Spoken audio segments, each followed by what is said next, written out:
Okay. Hello and good evening.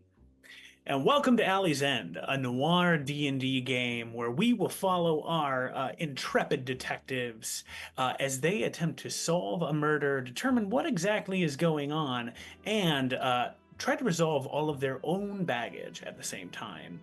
Um, this is on the Dungeon Scrawlers show. It's so good to see you all and to have you come and join us this evening. And we're really excited to play this mystery. And as we launch into it, I just want to briefly say that Ronnie, Veronica Falls, our detective, if we go with tropes, is unfortunately not able to join us this evening. So I expect the three of you to pick up all of the slack when it comes to investigating and asking the questions that need to be asked. Uh, in addition to that, I want to quick say that we are playing in the world of Ebonreach, a gritty, noir very arcanotech city. But there are two homebrew rules that we have going on in our adventure. The first is that resurrection magic is non-existent, or nearly non-existent. It's very hard to find somebody who can bring back the dead. And two, all of our players have only a maximum of 25 hit points or lower. The whole purpose being that in every noir, things get a little bit spicy, a little bit dicey, and we want to see how our players do when they can't have 100 hit points and survive 25 attacks. So we keep things a little bit on edge here. Without further ado, though, we have to catch up from last week's episode. So last week, we found you all emerging out of your various parts of town that you live, whether it be Cordelia, stepping out from dockside, where you seem to live amid a sinking, half-submerged ship. Cordelia Claremont, star of Kiss in the Shadows, is a famed movie actress in the major image pictures of weird studios. And you were called to the studios to do some reshoots that have been going on, with an increasing amount of pressure of we have to get this right going on for that film. Before you even got there, though, your agent Mickey sent you back because a fan of yours, nay, a super fan of yours, Professor Lucas Seeley, was found dead beside Beatty's Diner, kind of the go-to spot for anybody who wants good waffles, good meal, and any information you need to get around town. Beatty's Diner is the place to go. Cordelia, you arrive there and put on quite a show. But both Otto and Vic, a beat cop with a little bit of a shady background, and Otto, harbor master of Dockside, sort of the lower section of Ebonreach, where we have airships and regular ships kind of coming in off of the Meyer River, and you oversee every bit of flow that goes in and out of the city. Otto, Vic, and Otto, you were already there or had just arrived, and you started determining, oh, this body, something's odd about it. You got to investigate this with the help of Ronnie and some distraction work by Cordelia, who was told by your agent Cordelia, ham it up, make the tears flow. This is a fan of yours. You were able to investigate the body, and we determined a few things. First off, Professor Lucas Seeley had a leather-bound journal with dwarvish runes inscribed on it saying, "Through shadow comes clarity," and or "through darkness comes clarity," and all of the pages were torn from that journal. You also found a secret pocket on Professor Lucas Seeley's body containing what appears to be a ticket to an airship called the Artemis that was supposed to leave a couple hours earlier. And you found a couple hours earlier, since you were encountering the body, and you also found what looks to be like a little handwritten note that says "share out" written in that pocket as well. With a little bit of investigation, some arcane inspection, you determined that Professor Lucas Seeley's body had at least 2 spells cast on it. You don't know what spells they are. And you discovered that Seeley was missing his tongue. Amid a myriad of various conversations going on at this moment in time, Cordelia, you and Ronnie had a little bit of a fight Ronnie, busy with some other investigations, is unable to help you with your own problems. A blackmailing letter saying, "I know what you did." You not being yet ready to be so fully forthright with the detective, uh, held back some cards, and the detective has, at this moment in time, put your case on hold. Gathering together as a group, you all went back to Beatty's Diner, where the waitress Fanny Thistle, who has eyes maybe only for Vic Denore, uh, explained to some of you that one, she saw Vic there at the site of the body the night before. Two, she saw a group of redcoats, thugs and enforcers that work with Carvis Pike, a rival harbor master to you, Otto. They were there that night as well.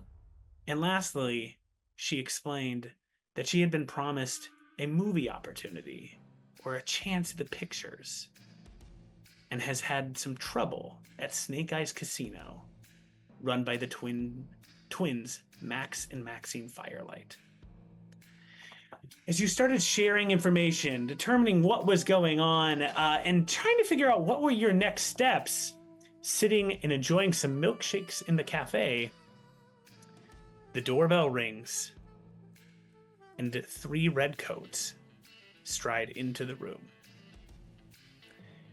As they look at you, you all turn slowly to them. Vic, you are already standing there, trying to determine, okay, was I going to leave already? Because you have some other business you need to get about. As the redcoats now block your path out of the diner, and Fanny turns and goes, "Oh, I recognize them. They're from the night before." Of course they are. Fanny, I wish you hadn't said that out loud.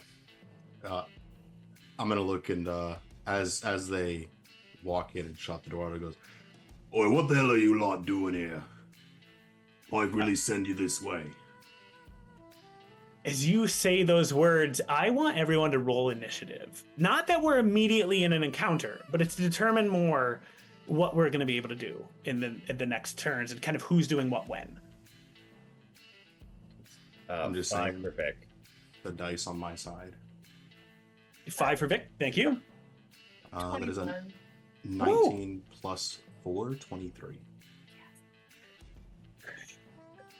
Perfect. You ain't getting the jump on Otto and I Dockside. was Come hoping on. you would. I was hoping you would get the jump on the red coats. It's like, this is not my fight. Awesome. As you stand there, you say, "What the hell are you doing here?" And you see as all 3 of the redcoats, you see that one of them is fairly tall. Now you're enormous, Otto. You're what like a mid 7 foot, right? Yeah, I'm 7'2". Yeah, 7'2". You see that one of the taller figures, dressed in like a pretty nice red coat outfit, turns looking at you, one glass eye sort of catching hold of you in the glint of the diner arcane rune lights that are around you.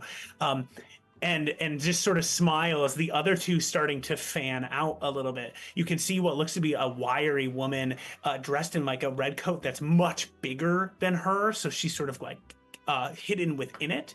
And then you see the third figure looks to be slowly sort of hand going down towards what looks to be like a hand crossbow, and has started spanning just to the side slightly, while the largest, most imposing figure stands blocking your path. What are we doing here? We're here to tie up some loose ends. Well, I hate to disappoint, but I'm not looking for new friends, nor undertakers for that matter. Last chance to save yourself the walk back in pieces. Darkside's no place for amateurs. Amateurs. We're starting to muscle you out anyway, Otto. It's only a matter of time. Besides, this business isn't for you. You can step back if you want. We're actually here. If you've got any brains left, you best scatter while you can. Darkside's got a habit of losing redcoats. Vic is gonna take the straw out of his milkshake, chug the last little bit of it, wipe it away, sit on the table and say, now look, gentlemen, this restaurant is closed. I believe that it would be best for everyone if you took a few steps out the door here. Vic is gonna start walking towards them. Just kind of like hands up and moving towards the door. Like, all right, now let's move to the side a little bit here. Yes, listen to the law, officer. It's going to be best for you. Cordelia, what do you want to be doing in this moment? I think I'm going to tug Fanny back and kind of sort of try to casually maneuver her kind of closer to behind the counter. Just getting her into a place of cover. She steps back behind you. Cordelia, make a perception check for me.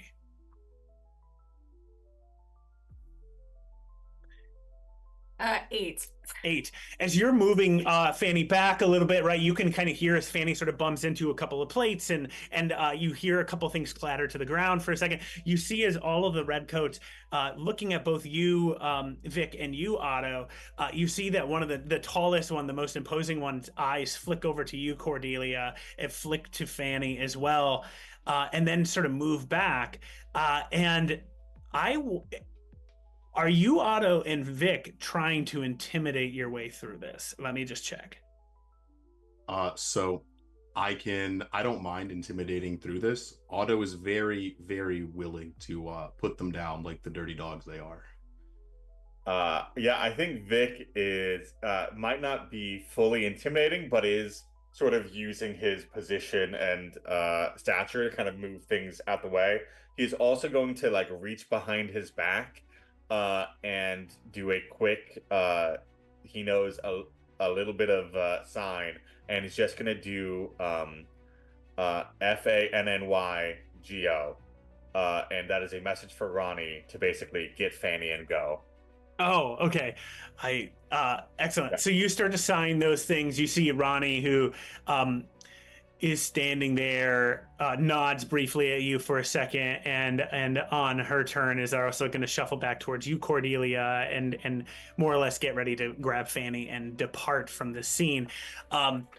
You see as the tallest redcoat looks and says, "We're not here for anyone but you," and points to you, Vic. Oh. So the rest of you can back out if you want right now. Well, what do you want with him? I don't quite think it matters what they want with him. I do want to know what they want with me, but let's take this conversation outside, shall we? If we take it outside, we stand to lose a lot more. I mean, say what I want about Pike. He's been known to do rather unscrupulous things. I wouldn't put it past him to be the reason that old Fanny there is traumatized. We won't take it outside. We want you, Vic. Just like that professor, you've got stuff coming for you. The professor received his. It's your turn. Well, that's not a very, Otto, nice way to say this. I understand he's not there. He's trying to not be the #1 super fan of one Cordelia Claremont, but he does have a habit of letting his lips loose. I understand there might have been a bit of rivalry between you. Vic, maybe it's Steele and you were competing for Cordelia's fan club to be the head of it. And now Pike, he could be a secret fan of yours. as you say that, you hear the woman who has been shuffling slowly. Basically, just the three of them are slowly fanning out. As you say, Cordelia Claremont, the woman looks to you, Cordelia, for a second. And you realize for a second, Cordelia, that the woman's finally noticed that you're here. More recognized who you are in this moment, and goes, Cordelia's got stuff coming for her, too. You all do, one way or another. At this point, all three of you are seeing that unless you do something, they are all preparing to pull weapons. Sweet. Am I top of initiative order? You are on top of the initiative. You all have a beat before you take an action for all of you to momentarily share a second to say, okay, what are we doing? Right? So if you want to briefly exchange, you have a moment to do so. Well, I don't like things being given to me unless they're properly gift wrapped. I could try to talk our way out of this. It seems like they know me. It seems like they're not fond of me, but I could give it a try. I think Vic is looking at all of them. Is like, I think the time for pleasantries might have passed. This is loud enough for them to overhear. Otto, he just kind of goes, I don't really know what this lot's been promised, but it won't be worth what I'm about to take from them. I can assure you of that. And when I say that, I'm going to turn and I can use an attack action to make my psychic dagger or my psychic's blade appear in my hand. And I'm going to throw it into the face or the chest, wherever, of the large guy that was in front of me that I was talking to. Cool. With kind of a shared sense, a few words briefly said, you resolve to, in this case, it seems that there's no recourse but to fight. You take your blade, emerging it from your hand, throwing it, make your attack roll. Got you. There's a 14 plus, is it 4? 14 plus 6, 20, dirty. Dirty 20. Immediately, the dagger, you're throwing it in, you see that it goes right in, hitting into like the upper collarbone of the redcoat here. Deal your damage. And as it should be noted, this damage is all psychic damage. So it doesn't leave any visible wounds. It hits and then it disappears after it hits them. So when it does, it's going to be 5 plus 4, 9 damage. And 9 then damage. as a bonus action, or is it a bonus action? No. When I take the attack action, I can manifest another blade in my free hand, and then I can make a range attack as a bonus action with it. So then I'd make a smaller dagger out of the psychic energy, and I toss it at his chest as well. Okay, go for it. That is a natural 20. Ooh, my God, with the critical. All right. And then there's going to be a 4. 4 without the bonus. So Yep. 4 was my roll. I guess double is 8, and then add 4 for 12. Okay, 8, 12. All right, it's perfect. And then your first attack was what again? Remind me. My first attack was 5, 9, I think, right? 9. Yeah, 9. Yeah. So 21 points of damage. Oh my gosh. With a single attack, Otto, you, having done this many times before, throw a dagger. You see as it hits the collarbone, the redcoat stumbles back, and whilst just stumbling back for a second, you whip out a second psychic blade, throwing it, and immediately it slams right into the center of the chest of the redcoat. The redcoat stares up at you, still standing. Vic will call out, like, Otto, I have questions for these ones. Cordelia, it's your turn. Okay, I am assuming that there is some sort of like counter at the diner, that, you know, behind the cash register and stuff like that. I'm gonna move behind there for a little bit of cover. Perfect. And then, since the time for pleasantries is gone, like, Cordelia at her core is, you know, a girl who grew up dockside and is ready to rough it. How close are any of these people standing? Are any of them nearby each other? They've been fanning out. They're about now at this point within the diner, about 10 feet from each other. Okay. And about 10 feet away from Otto and maybe 15 feet away from Vic at this moment. Okay. I am going to pick whoever. I'm torn between picking the woman who like knew me, because that was rude. You're supposed to know me adoringly, not know me menacingly. Or just like whoever's closest by. I will go ahead. I'll pick someone who's just very much not near Otto or Vic. Someone far apart, and then I'm gonna cast Cloud of Daggers on them. Okay. You reach forward. You can target either the woman at this point, or you can target the other figure who looks to have been like getting ready to pull out a hand crossbow. He seems a little bit more like the greased back hair. Which one of those two would you like to target? I'm gonna go for crossbow guy. Crossbow guy, great. What does your Cloud of Daggers look like? I mean, it's what it says on the hood. I think it's a Cloud of Daggers. I think it'd be very elegant from her, though. Like maybe kind of hummingbird-like, just very quick and darting. Yeah, just snap my fingers. Perfect. As you snap your fingers, right, a second later, this sound of almost like just like grinding blade against blade, as suddenly daggers begin to swirl around the air, surrounding this red coat. You see as the red coat's like is looking around. That was your action. You have a bonus action, and you have your movement at this moment in time. They will take damage at the start of their turn. Oh, okay, cool.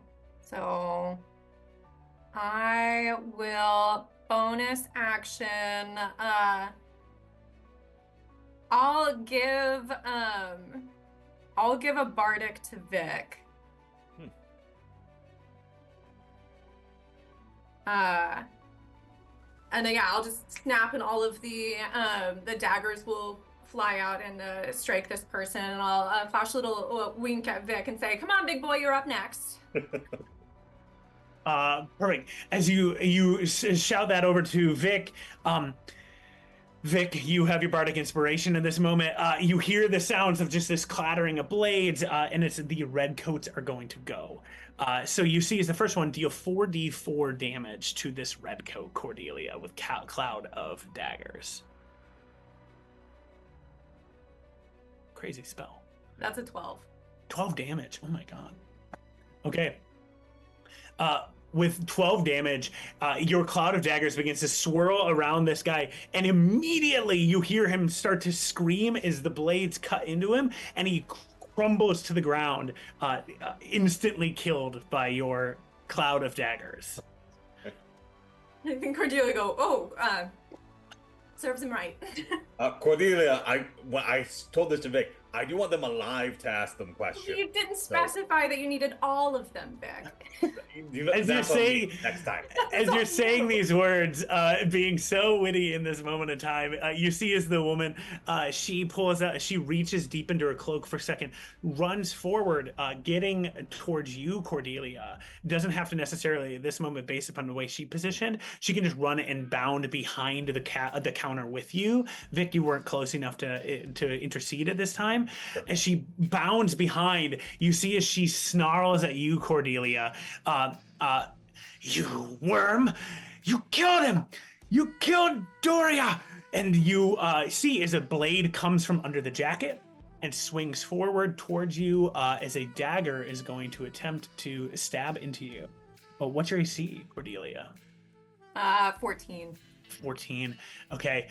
With an attack with the blade, you watch as it is unsuccessful. You manage to sort of shuffle out of the way for a second. The blade smashes into some of the milkshake jars, and then you see as she snarls, she is going to use her weapon mastery, which is part of the new 2024 rules. It's funny you say that because I realized I have the Vex property that gives me advantage, which would have given me sneak attack damage, and I was like, I missed the opportunity. How does weapon mastery work? Yeah. So she is going to, with a dagger, use a extra attack here as a bonus action, swinging with her blade again, like just very lightning fast, slashes out at you, and you manage to again just to avoid out of the way. She growling in rage and frustration in this moment, and then you see is the tall figure who's taken a critical hit and a dagger to the chest with the glass eye, looks towards you, Otto. And goes, right, let's get this over with, and pulls out this large-looking cudgel from his side and moves forward onto you and is going to make an attack. Is Vic in the way of this guy? Because I was moving ahead to try. Oh, you're right. Yeah. My apologies. Yeah, Vic. So he's going to go after you, Vic. Okay. Sorry. Vic, what's your AC? It's 18. Oh my god. Yeah. Okay. The first attack you see as the club smashes into you, Vic.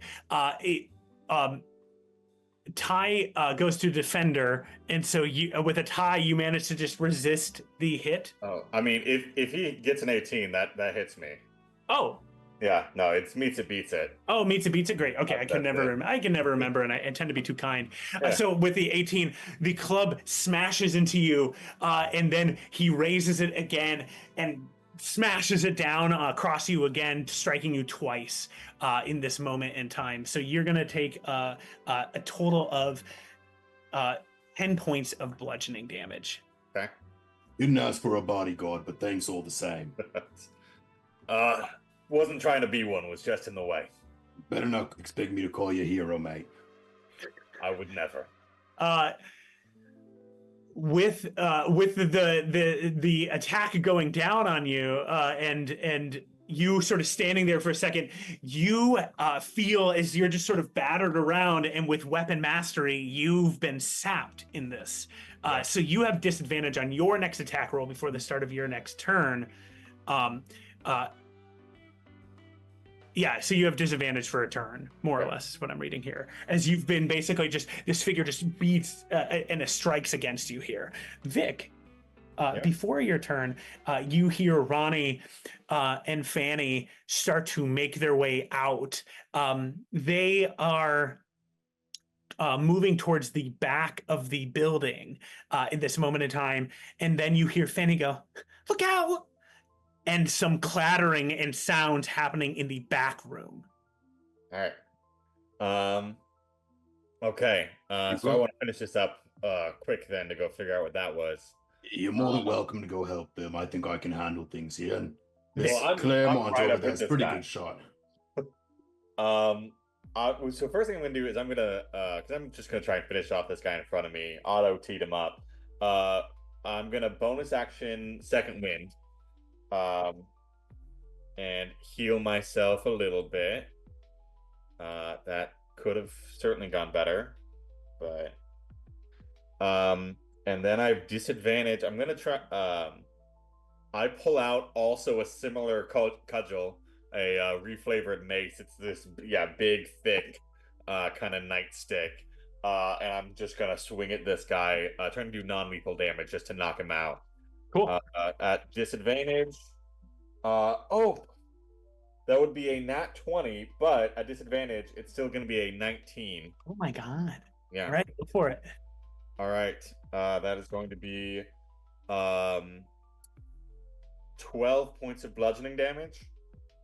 All right, with a single hit, you see that already the critical damage of the knife, the 2 psychic knives have done some work, and with a really quick strike, you manage with your club to just hit the guy right on the side of the head. You see as his eyes roll back into, one of his eyes rolls back into his head, his glass eye pops out for a second, and you see as he hits the ground, incapacitated.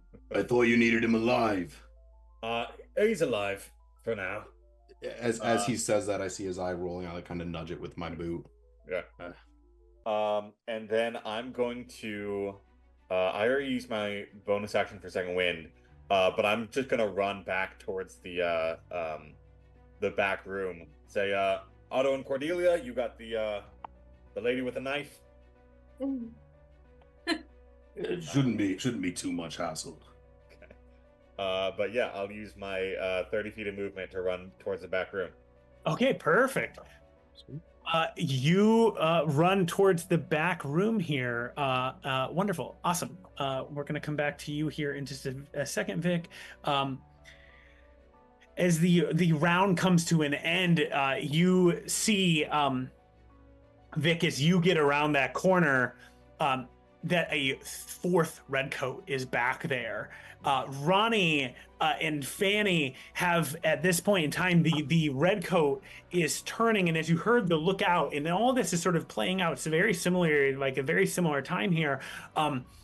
Ronnie, Fanny, and you, Vic, stand there as the redcoat smiles, and it looks to be like an urchin, like a young kid, just sort of standing there, crouched down, puts hands together in a triangle form, and you see as little beads of flame wrap around the hands as burn, and a burning hand shoots out across you, Vic, and Ronnie is going to step in the way of Fanny to take most of the blow in this moment. I have a quick question. Am I Otto able to see this kid redcoat? Is this the same one that tried to pickpocket me? Great question. You cannot see this kid at this moment. I need a dexterity saving throw, Vic. Great.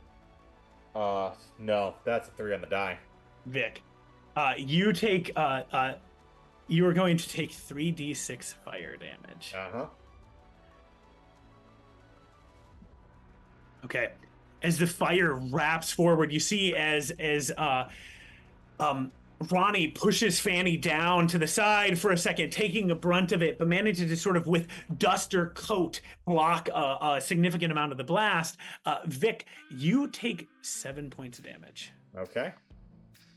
That's exactly what I had healed from my second wind, so let's just go back to 15. 15, perfect. The kid continues to stand there, fingers aimed to attack you. The round comes to an end, and Otto, it is your turn. So it's just the one that's here, correct? Yes, you can see that she's sort of like almost cat-like trying to corner Cordelia. Cordelia, you've been more or less just dodging and using like a pan to block the attacks. So she's not facing me, correct? She is not currently facing you. All right. So what is a grab part of an attack action, or is that a bonus action? What is a grab? Oh, this is part of the new rules. If you're trying to do a grapple, if that's correct, right? Yes. That is different. That is now different. I believe it is an attack action nowadays. Okay. Let's see what I can do. I am just going to turn towards her. Her back's to me. And I'm going to once again summon the Psychic Blade. By the way, the Psychic Blade itself, it's like this muted shimmer, like a mirage on like pavement where you see like little heat waves coming up. Barely visible, but it does have motion. It's long, serrated, kind of has like the impression of like a whaler's harpoon. Yeah. And it has like this eerie greenish, kind of like bluish light, kind of like a phosphorescent or like bioluminescent algae that's like in the deep sea. And he just kind of begins to walk over to her, and I want to try an intimidation. I'm going to try to intimidate her, and I'm going to say, Now, you could end up like your two friends here, or you could sit down on the... sorry. You could either end up on the floor like your friends there unwillingly, or you can sit your ass on the ground and not move. The choice is yours. As I put the blade onto the small of her back. Okay, make your intimidation check. Alrighty. That is a 17 plus... Where's my intimidation? 4? Dirty 21. All right, with a natural 1 morale check, you see as she stares at you, Cordelia, stares at you, turns to look at you, Otto. Fine. I last. And she drops the knife. Do you mind if I go sit at the counter?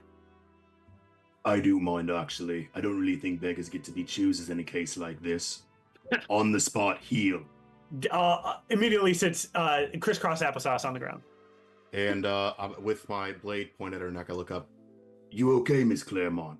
Oh, I'm fine. She's actually pretty terrible at this. Hey. How you doing in there, Vic? That is the end of your round, Cordelia. It is your turn. Okay, so I can hear that there's still commotion happening. Oh yeah, you saw a gout of fire emerge out of the back room. Probably a very manly scream from Vic. We're in the middle of this like conversation that we just hear boom and then this shriek, and we're like, Fanny's in trouble. Hear her cry. How you doing, Vic? Fire bursting from the back room, a scream. I will move back there, so I'll join them in the back. As you do so, you again see that this room is only, it's only a couple feet wide. You see everyone packed in here. This is sort of like the back door and exit to a diner. So you can see that it's more like maybe only 5 by 10 feet. Right, so everyone's packed in here in this very uncomfortably. As you see, one little red coat kid, fingers still put into a triangle. Vic has singed marks. You see, Ronnie has coat is like basically still being on fire, and Fanny hiding down below seems to have been singed but not terribly burned. So it's just a kid. Yeah, young. Can I attempt to persuade the kid to just stand down? Sure, go for it. Okay, so she's going to take a deep breath, assess the situation. I see that it's a child, and Cordelia is not maybe the most nurturing person, but isn't going to just cloud of daggers a child on sight. So I'll just say like, "Oh, hey there! Wow, you pack quite the punch there. Listen, your boss has already stood down outside. I won't move. My friend here won't move. He's on fire. My other friends won't move either. You can just look out the door and check and see that she stood down. She will likely give you the order to stand down as well. I think it would really benefit all of us if we just took a deep, calming breath." Make a persuasion check.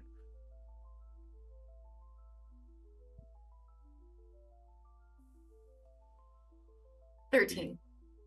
13. We murder two of the people that he's with and He doesn't see pull them. another one. Oh, true. He doesn't see Try to them at all.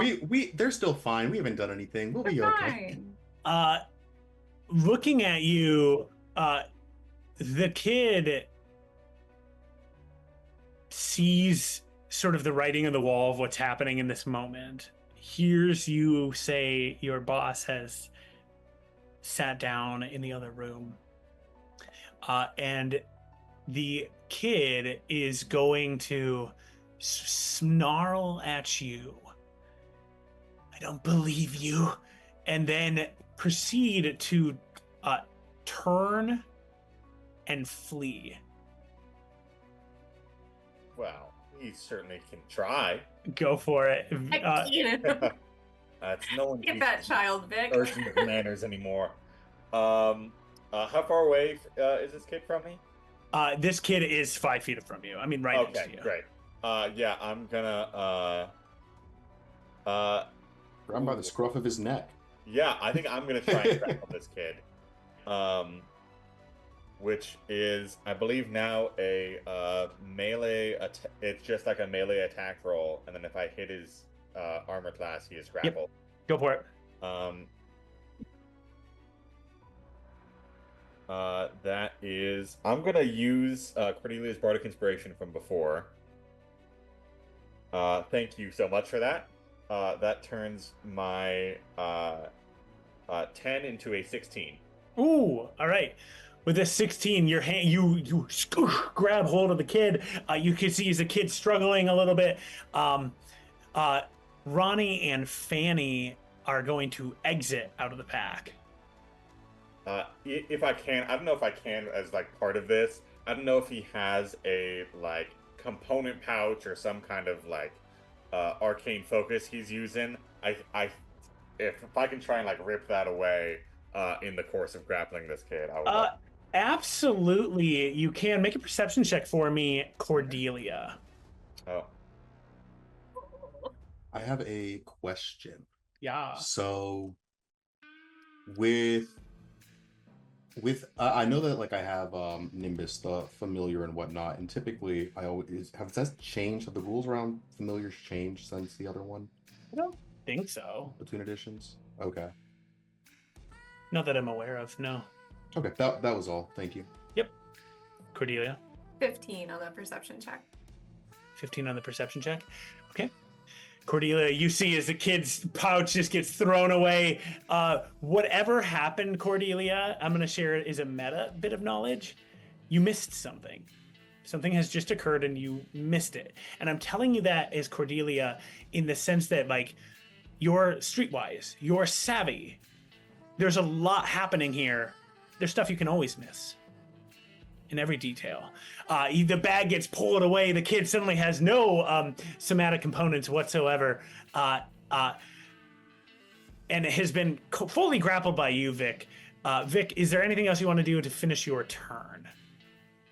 No, yeah, I've got the kid kind of on the ground as best I can. Vic,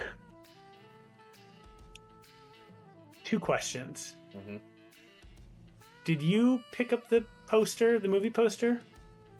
No, I don't think I have it. Perfect. Yeah. I'm gonna roll. I'm gonna have you roll for me. Okay. A d6. So that's a 1, which is Thank either you. very good or very bad. Okay, perfect. Thank you so much. Great. The kid is being held by you in this moment, and our combat comes to a close. All right. So, hey, kid, are we done now? Are we giving up? Yeah, we're done. Okay. I'm gonna pull out the handcuffs because, of course, I have some handcuffs. I'm gonna handcuff the kid. On that note, I would also like to take out some rope and tie up the hands of the woman I have at knife point. Actually, I'm not doing it. I'm going to take the rope. I'm putting it. I go, You know what to do. You've been here before, obviously. She ties herself up for you. I go, Trust that I for a yank minute, on man. it to make sure that it's like tied actually tight so she can't get out. It's a little bit loose. And then I yank down until her wrists are bound and it's digging in, making sure she's nice and tight. You all gather back in the diner at this moment. You can recover the other two if you want to more or less just make sure that they don't die. If you both of them are unconscious at this point and making death saving throws, would you like to recover them or not? One of them's dead from the cloud of daggers, yeah? Yeah, yes. Actually, yeah, you're right. Yeah. So one of them's dead, but the other one you knocked unconscious. Nick's like, I do not want to have to do paperwork about this, but I think that's the direction this night is going. But yeah, I'll go over and I'm not very good at medicine. Is somebody else? I'm gonna walk over and to the man. I'm not good at medicine, but I'm gonna walk over to the guy whose eye, like his prosthetic eye or whatever, fell out. Yeah. And as I'm walking, I'm gonna kind of like nudge him with my boot, and I can attempt a medicine check. I don't see why not. Nudging him with this boot, you've basically knocked him unconscious, so like you don't need to like recover him per se. Oh, okay, I got you. He sort of slowly comes to a wakefulness. You can bind him, and you now have your 3 redcoats here.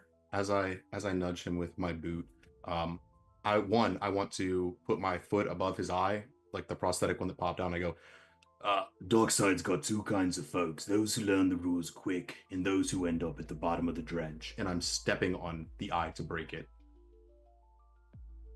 The eye shatters, and you see as the tall redcoat just sort of. It cost me a pretty penny. I told you wouldn't like what I take from you if you keep this up, and you kept it up. Yep. You see as these 3 sit there, and the kid goes, "So what are you gonna do? Kill us? Let us go?"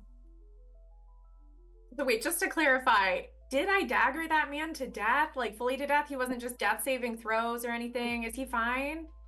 You can if you want to save him, Cordelia. You can. You could make a medicine check. Multiple daggers in his chest, blood pooling around him. okay? I didn't kill you. He is Cordelia. He is dying. That's fine. Everybody's had a morning like that.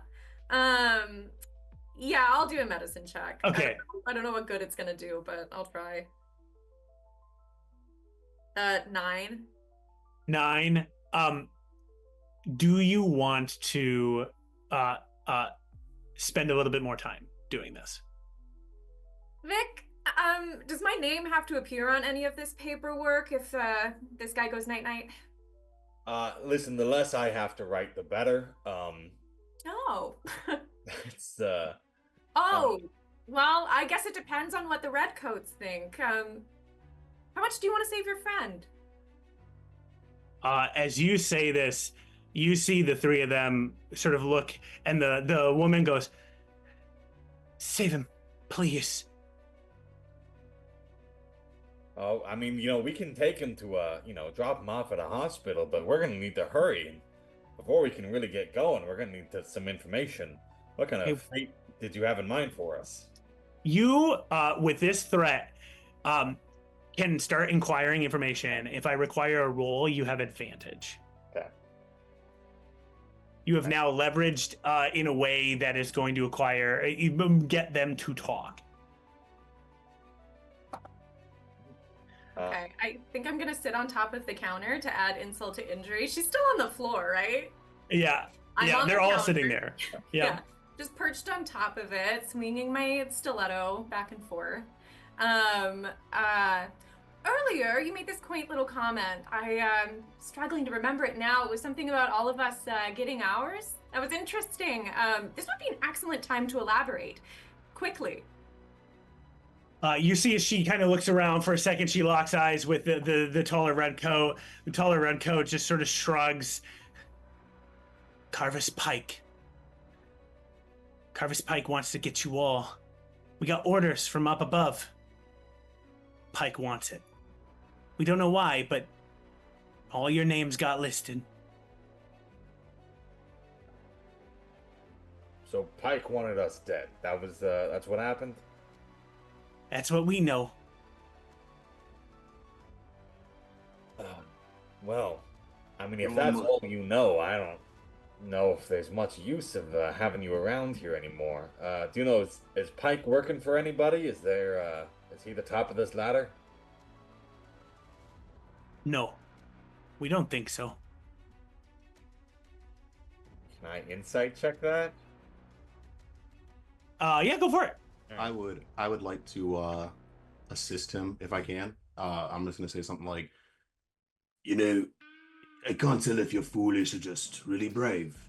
You must be real brave, showing up on my turf with Pike's name as your only shield. I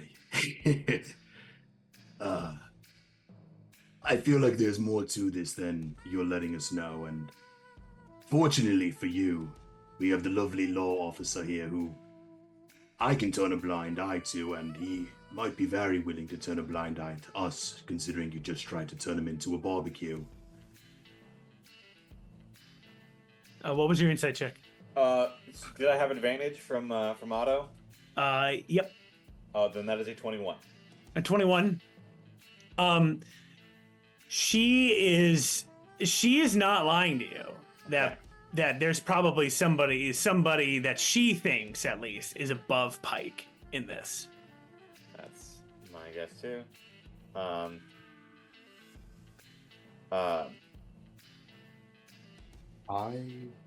I would like to talk to the kid. Okay, you can pull the kid aside for a second, or ask your questions here, or you don't even have to pull aside. What are you gonna say? I got you. It's trying to figure out how exactly I want to word this. So I think I'm gonna go. Look, kid, I've been where you are. Hungry, desperate, looking for someone to show me the way. But Pike ain't it. He's using you and you know it. If you stick with Pike, you're gonna end up dead in a gutter or rotting in the dredge. You've got some potential, you just need someone to show you how to use it. So what's he promised you? Respect? Power? All of the above. It's all lies. The second you're not useful to him, you're as good as gone. Me, I'll give you a shot at something real. Yeah? Well, something more than being sent to your death on an errand that he knew you wouldn't come back from. We thought we'd get the jump on you. We thought, since we already saw that guy before, we could do it again. And points at Vic. Well, there's a difference between Vic and myself. While he can handle himself in a fight, as you saw, he grabbed you by the scruff of his neck. He's a bit more forgiving than I am. Darkside, it's a city of... So, let's say I take your deal. What you gonna give me? I'll give you a community. I'll give you a place to stay. Warm meals in your stomach, honest work, and more coin that you'll make in a week than Pike will give you, where you don't have to risk life and limb. If you want to continue doing this, you're more than welcome to. But I can show you how to steal in Darkside, how to be one of the... we need like a name for them, I'm not entirely certain. One of the urchins out here. But following the rules. I think Vic is also going to come up and he's going to look at Otto. He's going to say, "Hey, look, this kid just burned me to a crisp. I don't want to, That's called gumption. That's called spark. He's willing to do what needs to be done, and there's obviously a reason. You mean to tell me, gun to your head, you wouldn't have done the same if you were starving, had nothing to your name, no family aside from the gutters of Darkside and the ash on your clothes? Hey, look, I didn't grow up in great circumstances. I'm just saying, if you're willing to put your neck out for this kid, I mean, that's gonna stop him from being in a life of prison." I'm gonna give you a little wink from the side that is not towards him. It's like, hey, if you're sticking your neck out for the kid, you're putting your name and reputation on the line, then yeah, sure. Out of my respect for you, I can forget I ever saw the kid. But otherwise, this kid's going to prison for assaulting an officer. I mean, the alternative is prison or death.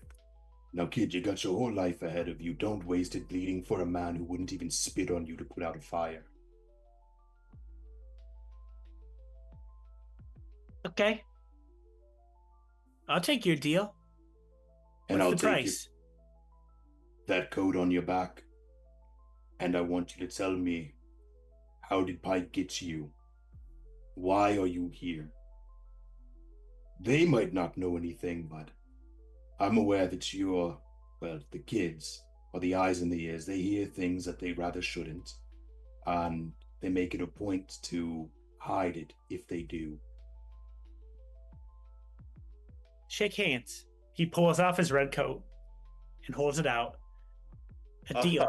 Vic will undo his actually no, yeah, he's probably got his handcuffs up front, so that's Yeah, it's kind of like a yeah. I'm gonna take both of my hands and put them around his, because I can't, his hands are like this, so I can't really shake. And I put them around. I am much larger than him, so I imagine one hand engulfs both of his. And now in Darkside, you don't go back on a deal, or you get to blade in the back, or end up at the bottom of the dredge. Darkside doesn't care about your ambition. But I do. Well, good. Then it's a deal. Here's what I can say. They don't remember this. They were too busy arguing. Pike has been meeting somebody outside of Dockside. Just somebody, anybody. Is there a name, a description, even how their voice sounded? Or do you know where outside of Dockside? Ugh. I haven't had a chance really to follow recently. All I can say is someone nearby Spire Heights. You know, where the bigwigs are.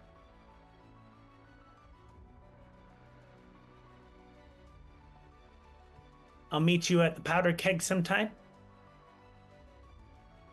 You're not leaving me. You're not leaving my sight. We just struck a deal. You're gonna go run back to Pike, tell him everything that we know. No. Yeah, I wasn't born yesterday, kid. Okay. Just because we shook hands doesn't mean you're gonna honor your side. And I want to use since Nimbus is my familiar, I want to telepathically communicate with him and get the kid, one of the other urchins that I help, show how to properly steal and do what they have to do to meet us here. Bring cool. a couple of them. Yeah, cool. You do that. Cordelia, anything you wanted to do? Or Vic? But we'll start with Cordelia. Yeah, I'll look over at the woman who is so desperately trying to kill me, and just say, listen, I'm a little confused about why I would be on this particular rap sheet. You don't have any information about why I'm tangled up in all of this? No. We just got told that Vic had something coming to him, the same way that Professor did. Right? People weren't too happy the Professor wasn't willing to share what he knew. And Vic was in the wrong place. You, I don't know why you're on the list. All I can say is that Pike said Cordelia Claremont got something coming to her. That's it. You're sure that's it? Because your body's breathing's getting pretty shallow. Yeah, I'm sure that's it. I'm telling you everything I can. Just keep him alive. Okay. I'll do, do I need to do another medicine check on him? Yes, please.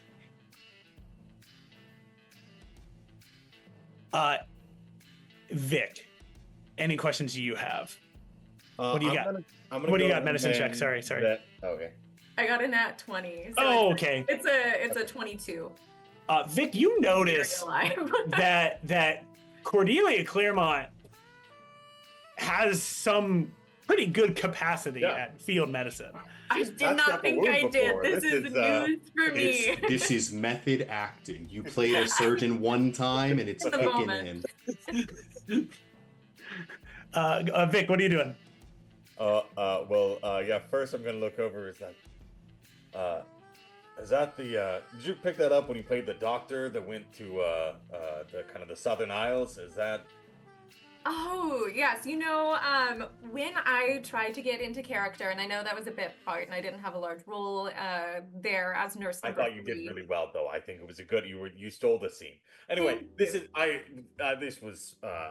have a question for the man who used to have a glass eye. Oh, yeah. I'll kind of lift up his head. Yeah. Yeah, I'm gonna turn towards that guy. Say, hey, you sort of led the crew in here. It seems like you might have been the one in charge. And I'll kind of look up. Now, obviously, I'm no stranger to turning a blind eye, but you seem to be an expert at it. What's it gonna take to make sure that you never saw us? Let's walk out of here, and I'm not gonna say anything to nothing. Blade will do the same thing, Vic. I can do it without leaving a mark. That's all I'm saying. Here's the thing: is I'd rather this Carvis guy didn't see us coming. I'll tell you where he's gonna be if you let us walk out of here. Well, where and when is he gonna be? You promise first. Every deal nearby or by dockside stands true. Let's say I'll strongly consider it. And I'm gonna pull out the cudgel and kind of hold it up to him. I don't think you're in much of a place to negotiate. Yeah, that's true. Pike, tomorrow morning. Maybe midday-ish. Apparently going to a meeting over at Ashwarn Park. You know, where the big statue is. The ship in the bottle. Over there.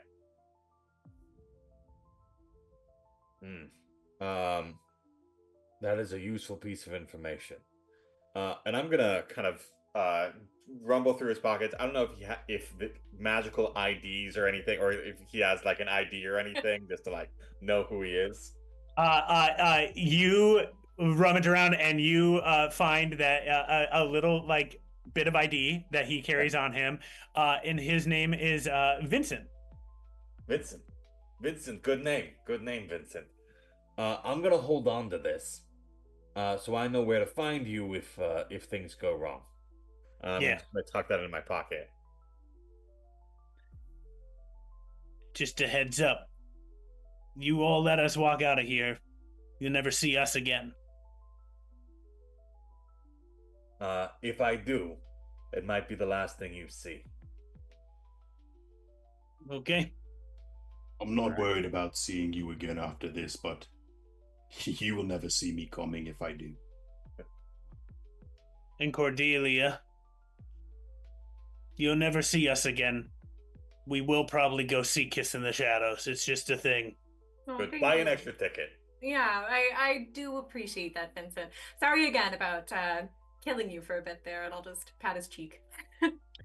Oh, before you lot go, don't forget, you must tip Zephyros. And I'm gonna hold out a mug of ale or water. It's the way that you get the quote unquote bribery here in Dockside by making to Zephyros. All of them Shaking do them so. All of them do so, right? So first, the woman, and she pays 2 coins, one for the unconscious man that Cordelia has restored at least back to like consciousness at this point. You see, as the one-eyed man, Vincent puts a coin in, and as you get to the kid, you hear the door to the thing open. Yeah, what do you got? I was gonna say, Just 1 or 2 coins. It seems like your generosity is quite lacking towards Zephyros. Surely you would like him to overlook your transgressions out here in the harbors that are blessed by his good fortune and graces. I'm trying to shake him down for it. They sigh, and you shake them down for a couple more coins in this process, as they. Maybe you're more devout than I thought. Good on ya. Rubbing you- it in. You do so, as they do so, you see as Vincent putting another coin in, says, well, you're lucky we're as pious as we can be to Zephyros. One more word of advice. At the casino, we don't go there. But I know that we were trying to talk to some people just outside of it to give us a sense of where the professor's office was. You know, at the college. Some people there met him, know him. We weren't successful. We couldn't go in. Thank you for passing that information along. You have been so helpful, devout servants of Zephyros, right? Yeah, Zephyros will certainly bless you with some good fortune on your way, and I will say I do think that Pike needs to consider paying Zephyros some prayers or a little bit of devotion. Might not be in his good graces. You say these things. You see, as they sort of just have given you almost all of the coin that they have at this point in time. Did you say almost? Ain't no way. It's actually the kid still hasn't paid. But he it's might actually be, almost, because pay. as you get to the kid, you've basically just fully cleared out the other 3. The kid's fine. The kid looks at you and smiles. You'll get my debt when I see you next. And at that second, the door opens and you see some of your the other dockside kids entering. The kid smiles at you and suddenly dissolves into mist. As Misty Step is cast in this moment, the kid vanishes into a cloud of mist. As that door opens, you hear the bell, and you all of you hear, as kind of in this moment of commotion, all of you hear the sounds of fast pattering footsteps, and then the figure a fair distance away vanishing into the darkness. Okay. So I imagine the moment he leaves, I'm just gonna go, Nimbus, he appears to have gone for a little run. See if you can follow him. And then Perfect. give him his daily unkindness for me. Your familiar vanishes, following after. You still have the kid's red coat at this moment in time. Okay. At this point, you have now shaken down all of these red coats. The kid has vanished, and you find yourselves at the crossroads. What do you do now?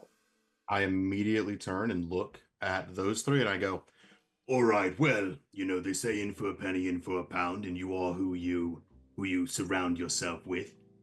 I can't really trust you to not go blabbing to Pike or to try to set up another rendezvous with us after what your little miscreant did. So he knows we're coming either way, Vic. Do we really need to leave them? I mean, he has one eye. He can't even see what's going to happen to him. He takes one wrong alley and it's a dagger to the kidney. Yeah. All the redcoats sigh further at this moment, and you see as Vincent kind of reaches down and pulls off a boot, and you see a couple more coins come out of the boot in this moment, and Vincent goes, "Come on, cut us a slack." And at the moment that happens, I go, Vindora's blessing. That's the seeker of lost things, the goddess to find things. I always knew. She gave me an inkling. What was his name, by the way, before we turn you loose? Who, the kid? The one and only. No, I'm talking about your mother. Just the kid that just left in a cloud of smoke and dust. We called him Crabapple. Crabapple. That's rather charming. Good. Honestly, if I had a name like that, I'd run away too.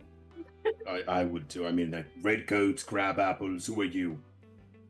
Oh, I wasn't certain if I'd get struck for like trademark or copyright or something if I said the Apple brand. Yeah, they show the wiry woman in the large coat. Look over, and I'll go over. I'll do the same thing. I'll try and find an ID or something. You look. The others do not have IDs. Okay. Can I just All tie right. them together with the rope kind of chain gang style and say, All right, off with you. Back to Pike and give him a little message for me. Would you be so kind? You can do so, Vic. It dawns on you that if you wanted to, Vic, you could just call someone to come and get them. Oh yeah, I can just have them arrested and out of the way here. Yeah. Actually, I'll say, Otto. Can you send one of your kids out to go find a constable? I got a little gift for some of my coworkers. Don't you have one of those little I don't know what they're called, the little walkie stone things that you can communicate with? You looking around briefly, there is actually a phone in the diner. Oh, right. So in Evan Reach, phones exist, right? There are Canotech phones that use sending / message is a way for them to communicate. You can just pick one up if you wanted to. Yeah. My lord have other things to do. Yeah, I'll pick up the phone. Bring. Hey, this is Officer Noir. I'm down at BD's diner. I got 3. 2. and as I say too, I'm going to cut the wiry woman free, and I do need her to send Pike a message. So Cool. Sorry, She immediately goes, you'll be able to send your message, yeah. I've got 2 people here. They a lot of trouble. They assaulted me here at this diner, trying to rob me. And Cordelia Claremont. Trying to rob me and Cordelia Claremont, and nobody else. Cordelia Claremont, huh? That's pretty interesting. Who do you want to talk to? This is the operator. Oh, I thought I'd be putting the numbers. Yeah. Connect me to the Dockside Branch, Evan Reach Police Department. Okay, a quick question. Why are you with Cordelia Claremont? That They're doesn't on a sound like any night. of your They're business, enjoying operator. a milkshake.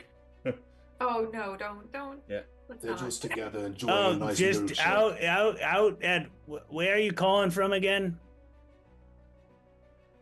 I'm gonna hang up. I'm gonna try and get a different operator. don't you have the extension for the chief that you just had a meeting with? Yeah. Like I've got a direct line. I hope, but You go in, you do type in the direct line. You just were unsuccessful the first time, just in the heat of the moment. You go ahead, you get the call going normally through. The operators are way more helpful than that. I don't know what what they were about. You get one of the chief, right, and they'll come and collect collect them. So you have some time. You can all depart if you want to. You know that they will come and collect the 2 redcoats here. Great. So I would. Is the next step? I'll kind of separate out. You're talking to Otto and Cordelia. Now, at some point, we're gonna have to reconnect with Ronnie, but I'm inclined. I want to check out the Snake Eyes personally. I think that'd be a good idea. Anywhere that the Redcoats don't want to go is where we would like to. Yeah, I'm interested in what they've been saying recently to girls. Fanny mentioned them. Yeah, seems like a lot of signs are pointing there. The Luca was down there. So I'm gonna swing by my place to get out of uniform. Because if you show up at Snake Eyes outside in a uniform, you better be invited. What is the dress code for Snake Eyes? Not whatever you want. Yeah. Okay. I just don't want to go there dressed as a cop asking questions. So fair. That's Well, right now, what illegal activities are you guys doing at this casino? man, Please and thank you. I'm gonna Fellow switch to gamblers. something else. I promise Mick. I'm not recording you. Yeah. Okay, so you bring this all up, and if you all want, you can go to Vic's place first, just briefly to stop off, or at least be right outside Vic's place. And then you head over to the casino. Does that work? Oh, yeah. Traveling briefly over, Vic, you get over to your place. As you stride up to go to your door, what is going through Vic's mind at this moment?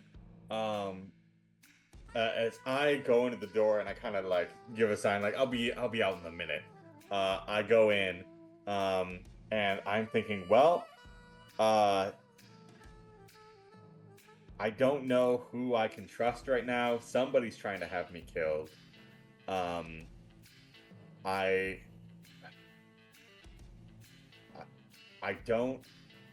don't know about Otto and Cordelia, and I don't know about the Maxes. But as I like get out of my uniform and I put on like a grayish kind of button-up shirt, put a little vest over, I go to a hidden part of my apartment, pull up a secret trap door, and grab a package with that. In that trap door, Vic, do you keep that under lock and key? Yeah, I do. Yeah. Vic, you go to that trap door, right? You know that it's just a simple key turn, pop it open as you go. Key's missing. Like the key that I would normally keep on me? Yep. That is awful news. As you rummage around, you feel for a second as you're like, okay, wait, hold on, where is it? And you go and you look at your clothes that you had just taken off. You could see the spell component pouch that you had taken off of that kid, Crabapple. You're kind of looking through the pockets, and it's not there. The kid. I guess I'm gonna have to trust somebody a lot sooner than I thought. And I'm gonna go out the door, say, "Hey, Otto, I'm gonna need a favor."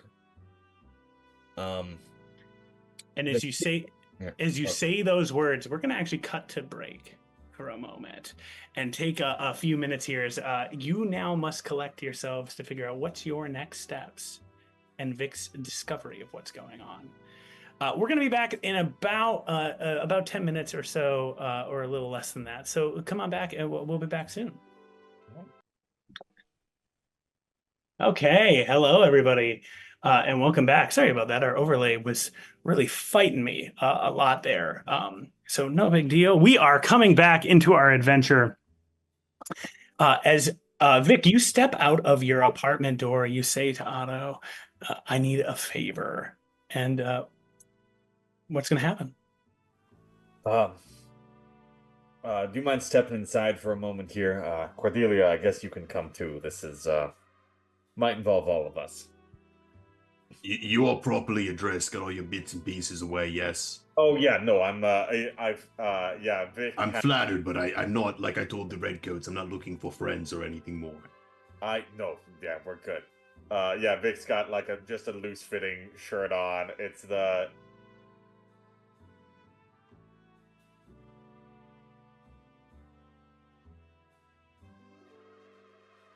it's what he's got. It's like it's a brown suit that he doesn't realize makes him look kind of like a barrel with his sort of rotund no. frame.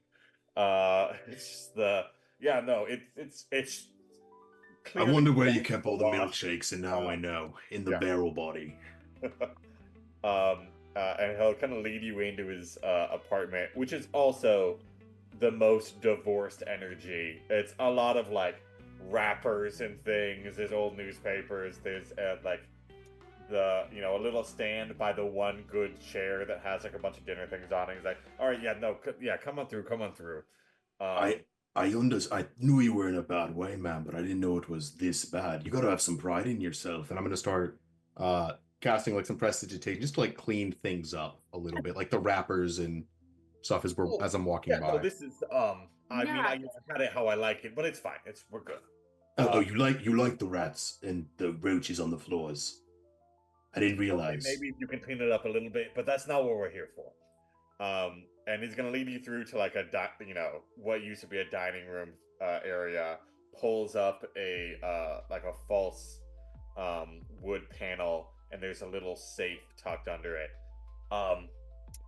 So I might have misplaced the key, and there's something in this safe that is pretty important that I'm gonna need to grab. Is it your diary? This is it's rather elaborate. What have you written about Fanny? Oh, I bet that it's filled with love notes. Yeah, it's a bunch of love notes is what it is. I was a little embarrassed about it, but if you could just help me get in there. I might be able to, but you have to promise not to ask questions. Hey, officer's honor. All right, officer. And I'm gonna pull out some thieves' tools. It's just a lock-picking set. Okay. Pulling out your thieves' tools, you take a look at this lock, and you can go ahead if you want to and try to pick the lock. All righty. That is an 18 plus. What is my? Do I just add my proficiency if I'm using thieves' tools? Yes. Dex plus proficiency, probably. Yeah. Dex plus, okay, plus 6, 24. 24? Easy. You start to you hear the pick of the lock. You see is you hear as you can pop this thing open. And I'm just gonna go. Captains, they lock themselves out of their ships occasionally. I had to learn the tools of the trade and all that. And of course, that's reach in a and just. harbor master has got to be able to get in there. That's why I asked you about it. Yeah, of course. I just didn't want you to think I was up to anything unscrupulous. No, And of course not. You never. never.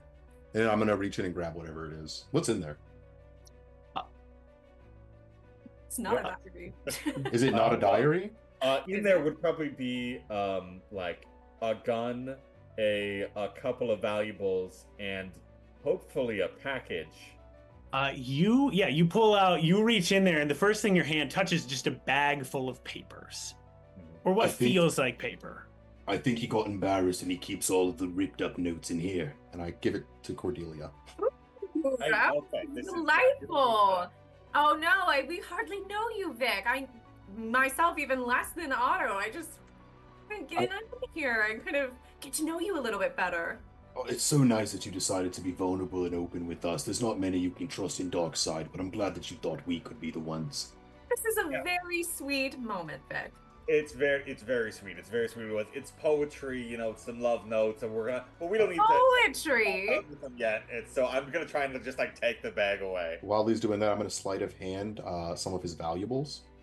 You'll automatically succeed. They're just in your pocket. And I'm gonna hand him his gun and say that should be everything, and then I just shut it and let it lock. Cordelia, he is pulling the bag away from you. Is there anything you're doing in response? Can I do like an insight check? Go for it. Yeah, this is insight, and make that Or check, and then you make whatever. I think a deception check probably at this moment, Vic. So go for it, Cordelia. I got an 11 minus 1 for deception. Okay, I got DC 10. 11. 11. So DC 10 for you. 11. What, Vic, is Cordelia seeing on Vic in this moment? Like, what do you want? Let me ask you, Cordelia. What are you looking for? And then Vic will give you that and any additional info. I want to see, obviously I don't think this is full of poetry, though I don't know you, maybe rivers run deep, you know? But yeah, I guess I'm looking to see like how intense you are about this bag, and I'm also looking to see if this is what you really needed to check was in the safe. Like if the gun's kind of secondary. It is, no, yeah, he is very, he is going along with the like, yeah, it's love letters and poetry thing. He is very worried about you looking this bag. I think is what you see, is he does not want you opening this. I will not open it. I'll let you take it. I will grab it. Thank you. This is, that's very useful to have. And I'm going to take it and I'm going to put it in my, like a jacket pocket. When you do so, there's a crumpling sound. There's enough paper in here that it is not like I tuck it away. I crumple it down and put it in. You do so though. You tuck away the bag. And you have acquired what you needed to. Otto has acquired more than he needed to, and Cordelia has acquired some information. What would you all like to do? Well, Vic, if you have a little room left in that pocket there, I feel like I should pay you for the drink. And I'm going to take a couple of coins that I took from him, and I'm going to put them in that pocket with the paper. And say, next one's on you. Oh, that's kind and generous of you. Now we should really...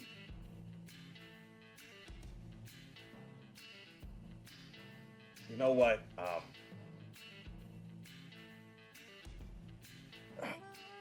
Screw it. And he's going to take out the package. And he's going to open it. For the first time, you're going to see Otto kind of drop the humor, and he goes, Now, if there's something in there that you really need to keep for yourself and we'd be better off not knowing, you should leave it at that. Darkside has many... The shadows have ears in Darkside, and even places that you think are safe and private really aren't. And with that, he casts a look around, and he'll shoot his eyes towards one of the ravens that's by the window. Is this something that you need to do, or do you think it would be an unkindness if you didn't? He's got the package like on the table, and say, you know, Otto, you might be wiser than people give you credit for. And he's gonna take the package and he's gonna put it away again. So off to Snake Eyes. Absolutely, and you can share all the stories of your love and some poetic quips that you had for Fanny. And I guess we head to the casino. Stepping forward, you all do not open the bag. You all step out of Vic's apartment and make your way towards the casino. A quick jump into one of the local carriages and cabs. You can easily make your way towards the casino at this point. Snake Eyes Casino sits on the edge of Dockside.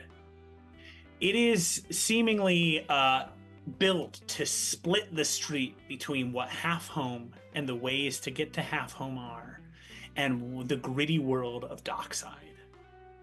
For many, Snake Eyes Casino is spoke of as the doorway out of Dockside.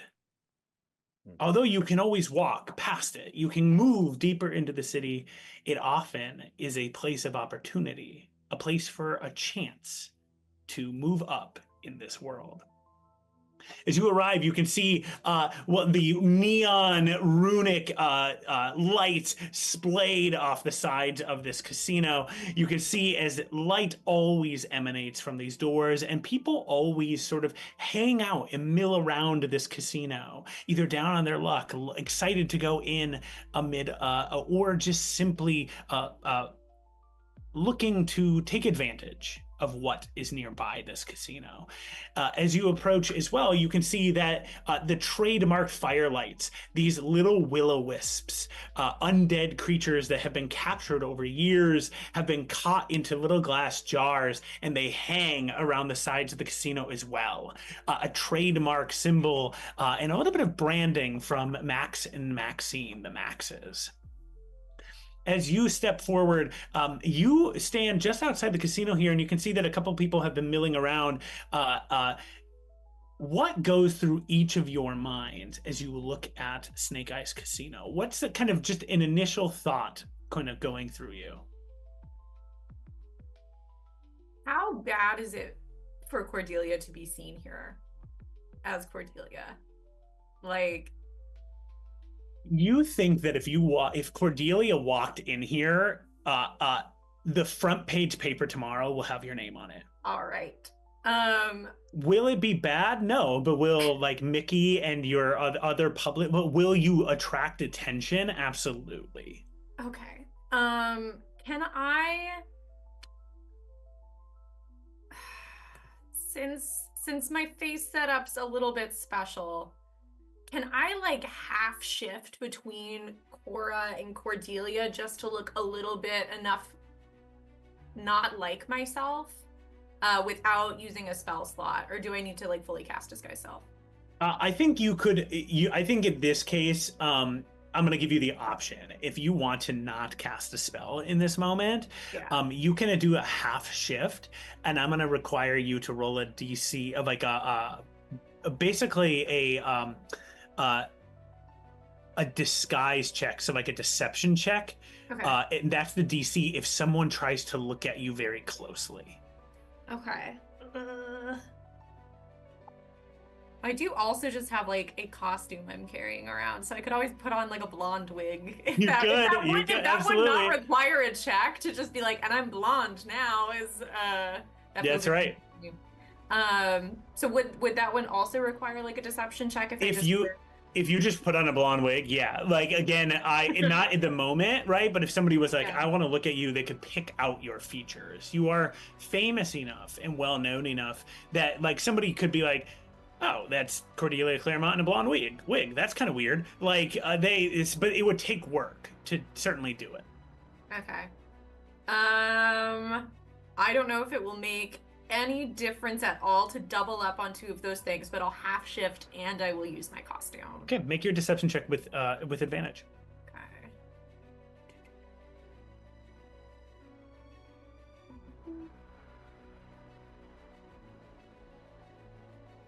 Oh, okay. Wait, how much do I add for advantage again? That's just roll twice, take the higher result. Oh, thank God. That was not good. Deeply bad. Okay. All right, that's a dirty 20. A dirty 20. Nice. Cool. All right. You prepare your disguises thinking a little bit about what it means to be seen in this space, Cordelia. Vic and Otto, what is a thought that goes through your mind before you step into Snake Eyes? Deep doubt, uncertainty, and concern. Okay. Yep. For Otto, he kind of looks at it and he sees how it's on that line between half home. It's called half home, yes. Yeah. Half home and dockside, and he just he shakes his head and he just remembers all of the bodies that he's like taken out of the gutters near here, and he just has the thought of, and they all thought they were gonna win. They didn't realize house always wins. And then he looks up and he kind of shakes his head and clutches his coin purse, remembering the last time that he was in here and he lost more than he cares to admit. Perfect. With those thoughts racing through your minds, you all step forward and enter into Snake Eyes Casino. Passing through the doors, you're immediately met by the sounds of excitement, despair, laughter, and crying, of folks enjoying themselves or having one of the worst nights of their lives. Amidst those sounds, which almost act as a low buzz, you can hear the sounds of a woman singing amid the smoke and fog of this space, standing with stand microphone, singing this mournful tune that washes across the entirety of this casino. And looking around, you can see that there's sort of like a gaming wing. You see what is the parlor and drinks and food being served, people sitting and watching as this woman who you recognize, Cordelia, stands there singing, a spotlight upon her, smoke wafting everywhere. And off in the distance, you also can make out the bar, and then just above the bar, you can make out what looks to be kind of like a VIP suite. And shadowy figures sit up in that space. Upon arrival, each of you looks around. You can see that there are servers. You can see as they pass by you. And you also see that there's a number of other just like sort of staff members who are working and cleaning things up. And then there's the local fair, folks from all across Evanreach who come to this space. Yeah. We're in the casino walking around, or do we have to pass by like security or anything? Do they just let us in? They just let you in. That is some confidence right there. Okay. I think Otto is just gonna go. Replace things of desperation and bad decisions. The lights, the music, it's all a distraction. You're not just losing your coin here. You're losing your soul, one roll at a time. Whoever's on stage, though, enchanting. Never heard a siren sing as well as her. That's my girl. Oh, Listen. is she? You'll have to introduce us sometime. I'd be glad to. What is it that we want to focus in on here, boys? Can I do a perception check to see if there are... Because the three of us just walked in. Yep. So after hearing what we know from the Redcoats about there being a list and everything, Otto's thoughts are there's no way that Maxine and Maxine don't know about this. If Otto has his pulse on the thing of what goes on in Dockside, you're going to get more information from people that are desperate and in dire straits at a casino than you will out there. So I want to see if anyone kind of like puts their eyes on us or notices us, is watching us or anything like that. You don't even need to make a perception check. The second you had walked in here, you notice that one of the shadows up in the VIP lounge has sort of sat up. You can't make out any features of the shadow, but simply the act of imagine from a lounge position to sitting up, hands have now gone up. The shadow is looking in your direction. You can feel all three of you eyes upon you. Well, Vic, you might want to save your profession of love for later. There appear to be other shadows in the wings. And I'm going to turn my head and I'm going to look directly in what I think are the eyes of the shadow. And nod my head. As you do so, you nod your head, and Vic and Cordelia, you can see this as well, as with a light of a little bit of flame, you see as something is lit, a pipe or a cigar or something along those lines, and you see that only for a briefest flash of a second flame reveal the face of what looks to be like this extremely like beautiful woman is just sort of staring at you, staring out towards you all. Maxine's got a smile like a knife, sharp, and you don't know you're bleeding till you've lost half your coin. It's a shame, such a pretty face with such an... And as I go to say the rest, I kind of stop and... with such a wonderful personality underneath. But she has the right idea, and I'm gonna pull out my pipe and just start puffing on it. Pull out the little driftwood pipe to light it up and blow some smoke. Yeah, Vic on the other side of Cordelia also just has a rolled cigarette that he's just been is pulling out as well. Simply not a relaxed, more of a absolute stress. And Cordelia will pull out like the most obnoxiously long cigarette holder you've ever seen. It's like probably like twice the size of the other pipes, and she'll kind of try her best not to scowl at Maxine. When in Rome. I imagine that was Maxine, if she's that beautiful. Side yeah. characters aren't that beautiful. That's too cool of an entrance for a Too cool. As you say that, the beautiful singer on the stage, you can see as she seems to kind of come to the end of her song, and says, "Right, we will be back in 5. See you soon.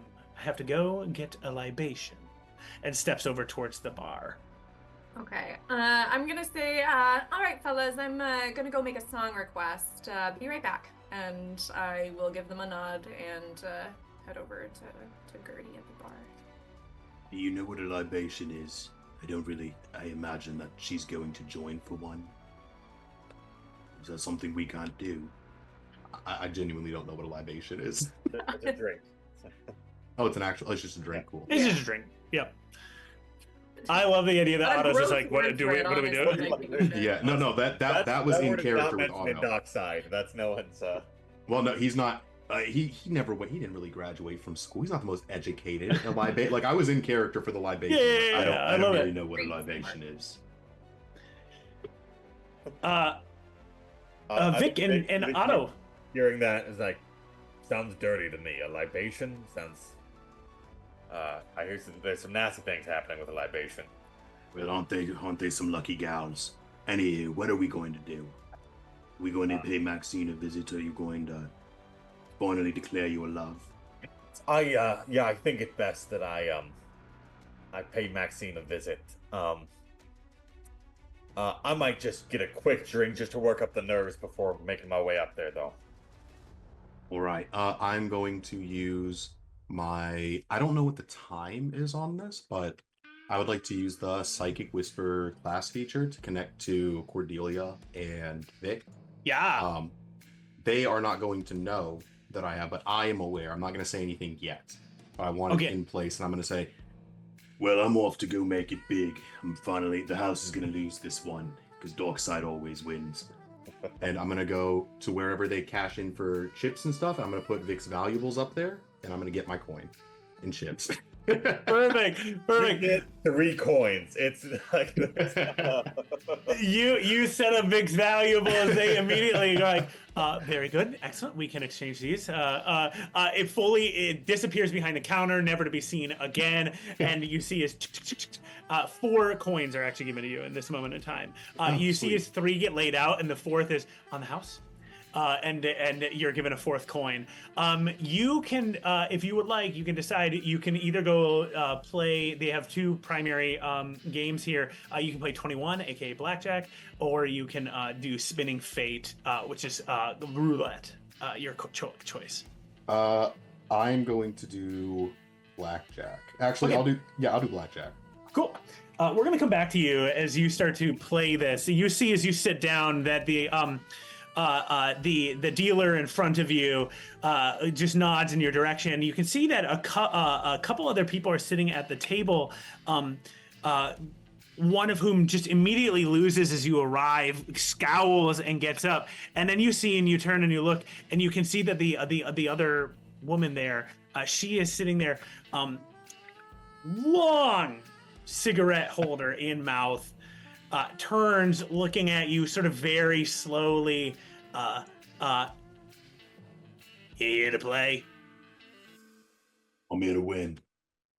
That's the spirit. I've been winning all night and losing all night. So hopefully you'll heat things up a bit. Well, in Darkside, things are always heating up. Always a powder keg ready to be lit. Yeah. I wouldn't know. Been here for about 3 days straight at this point in time. Seasoned veteran. Lace her chips out. We'll get back to you. Yep, we'll get back to you. So,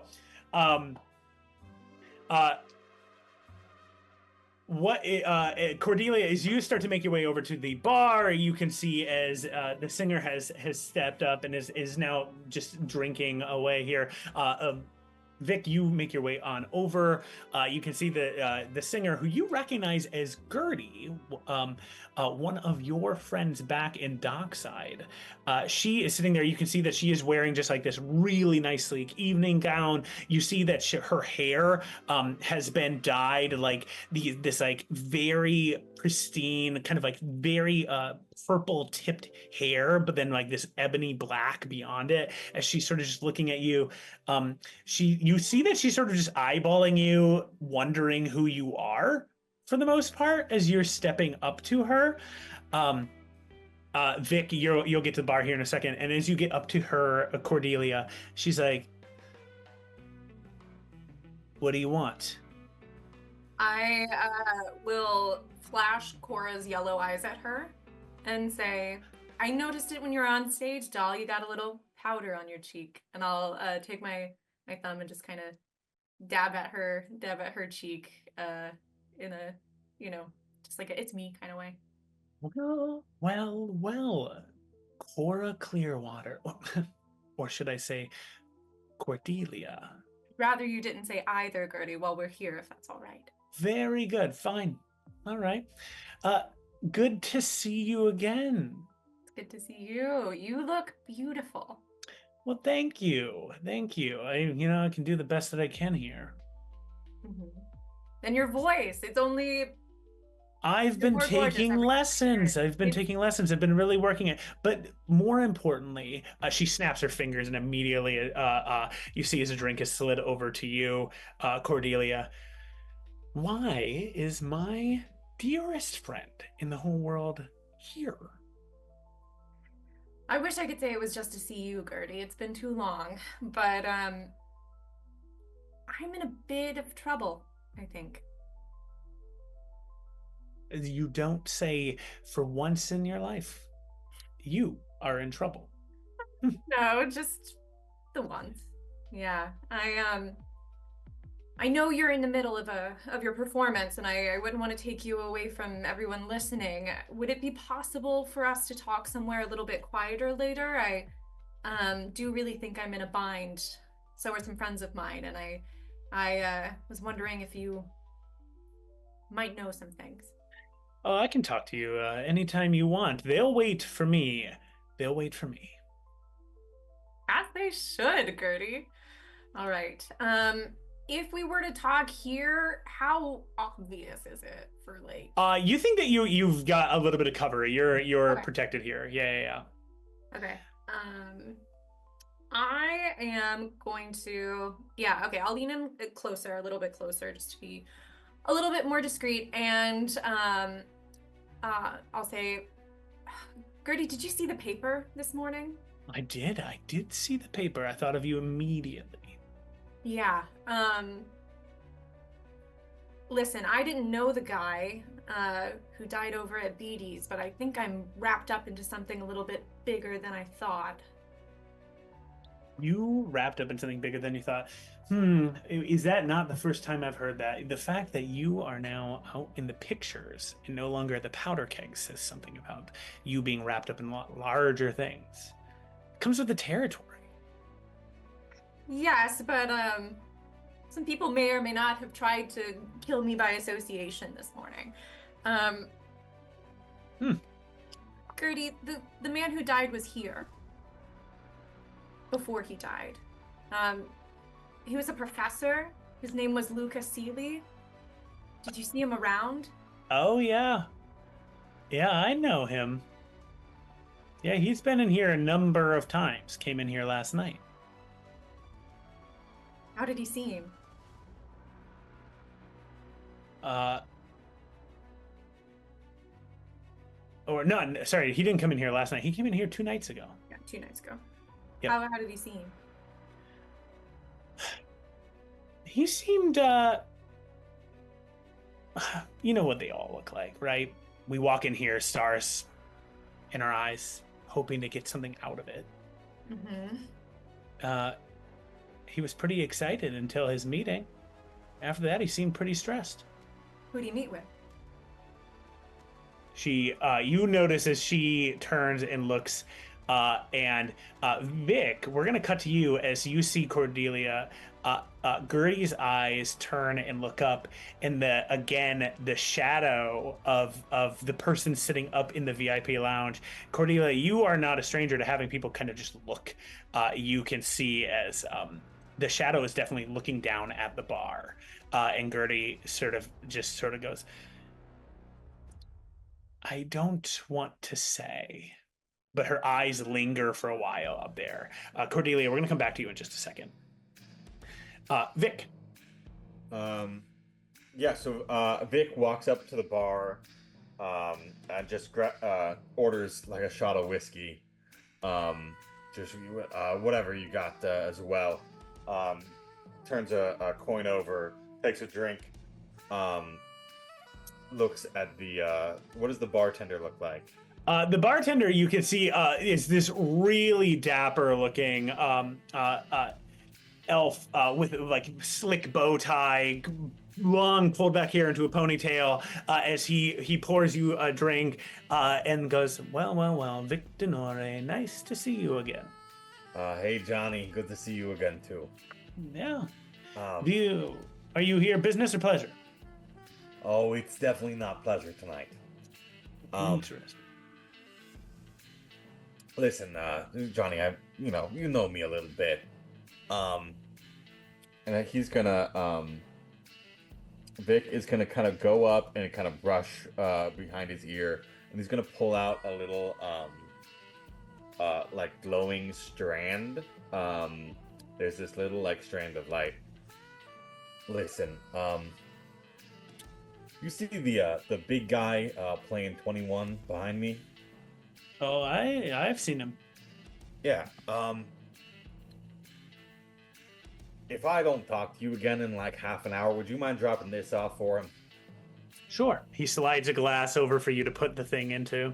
I do. I'll drop that and another, a good generous tip in there. Oh, much obliged, Vic.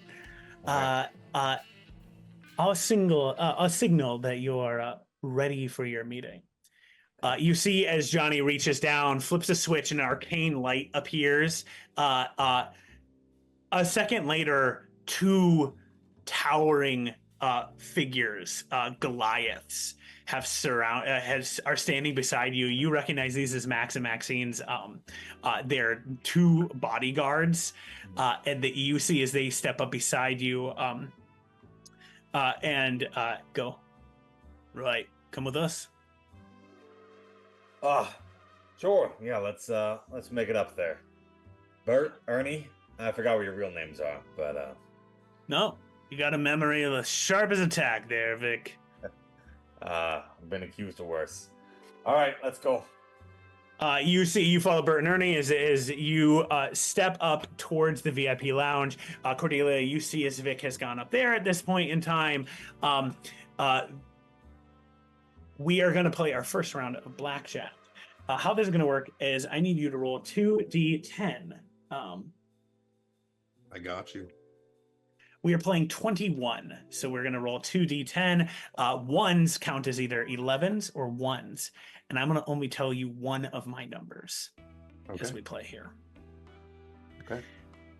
So as you set out, how many chips are you setting out? I'm going to set out one for now. Okay, one chip. You see as the dealer, you see as the woman sitting next to you, she sets out about 4 chips and is just looking at yours going, playing it kind of slow, aren't you?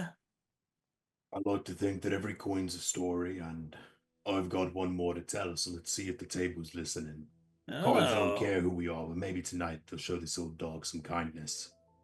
Well, let's find out as well. I'm full of stories myself. Being around here, you see a lot of stuff.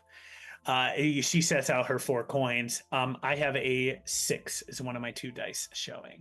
I have an 8 as well. You have to you say both. Got you. Yep. 10 and 8, so 18. An 18. Okay, and I'm showing a 6. What would you? I will stay.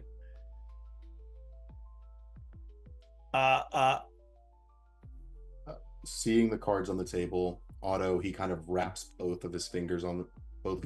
He just goes, or well, I think hitting is when you tap both. Yeah, So yeah. he'll just put his hand down and just like stay. Just like Okay, wave great. his hand over it. You sit and stay there for a second. You see as the woman she changes her dice, rolling again, and you see as the dealer shows his hand and it's 2 6s. You win a coin in your favor, and you see as the woman, she loses all 4 of her coins with a 15. Well, I guess that the table decided to show me some kindness tonight. Very much so. Well, let's keep playing, huh? Might as well. I'm gonna put another coin on. I'm gonna say, You seem to be running low on a bit of coin. I could be... If the table's listener, I might be persuaded to give you a coin or 2 for your troubles.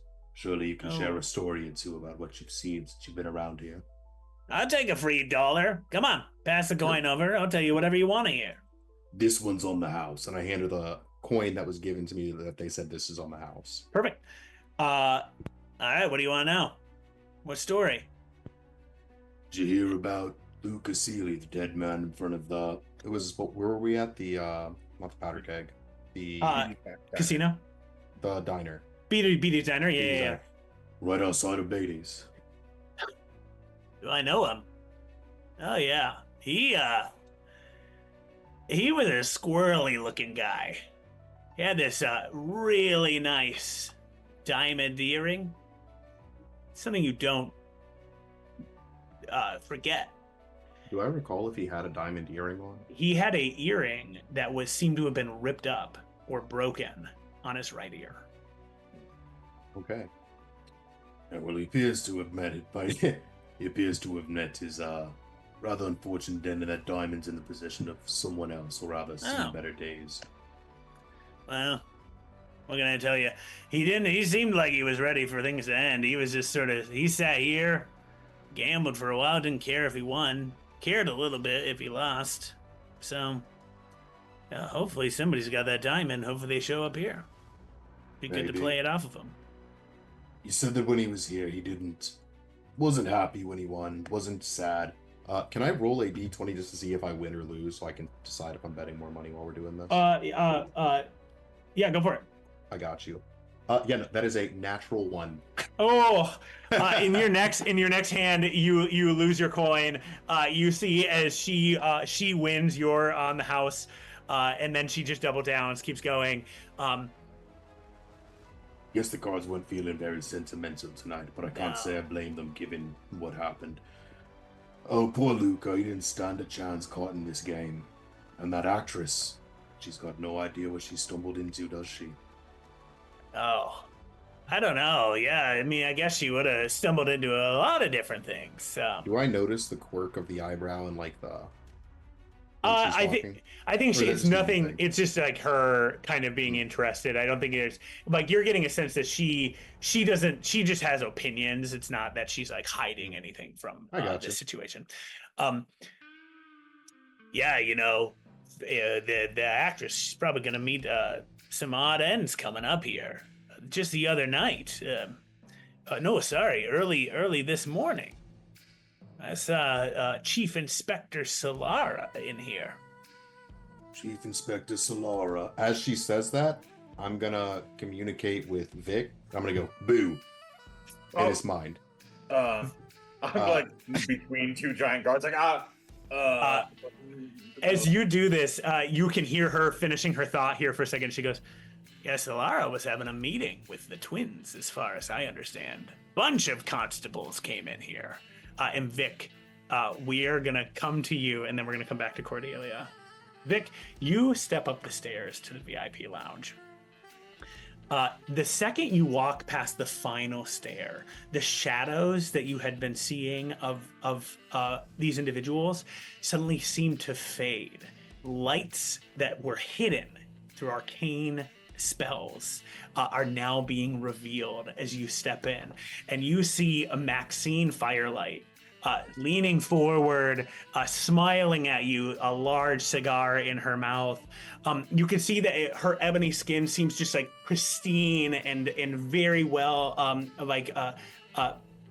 just pristine and well lit within this lighting. You see that her dreadlock hair looks to just like go down to her feet, and at the very tips of her dreadlocks, they look to be like painted white or different colors. So there's like this technicolored almost splay of color around her feet in this moment in time as she leans forward. Well, Vic Denore, good to see you again. Maxine, you look iridescent as always.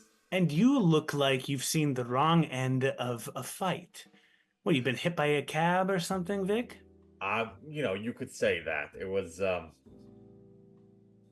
let's say I found myself in the wrong place at the wrong time. Huh. Should have found yourself to the right place, here. I'm here as quickly as I could, that reminds me. And he's gonna reach into his jacket. I picked something up for you. Okay. Pass it over.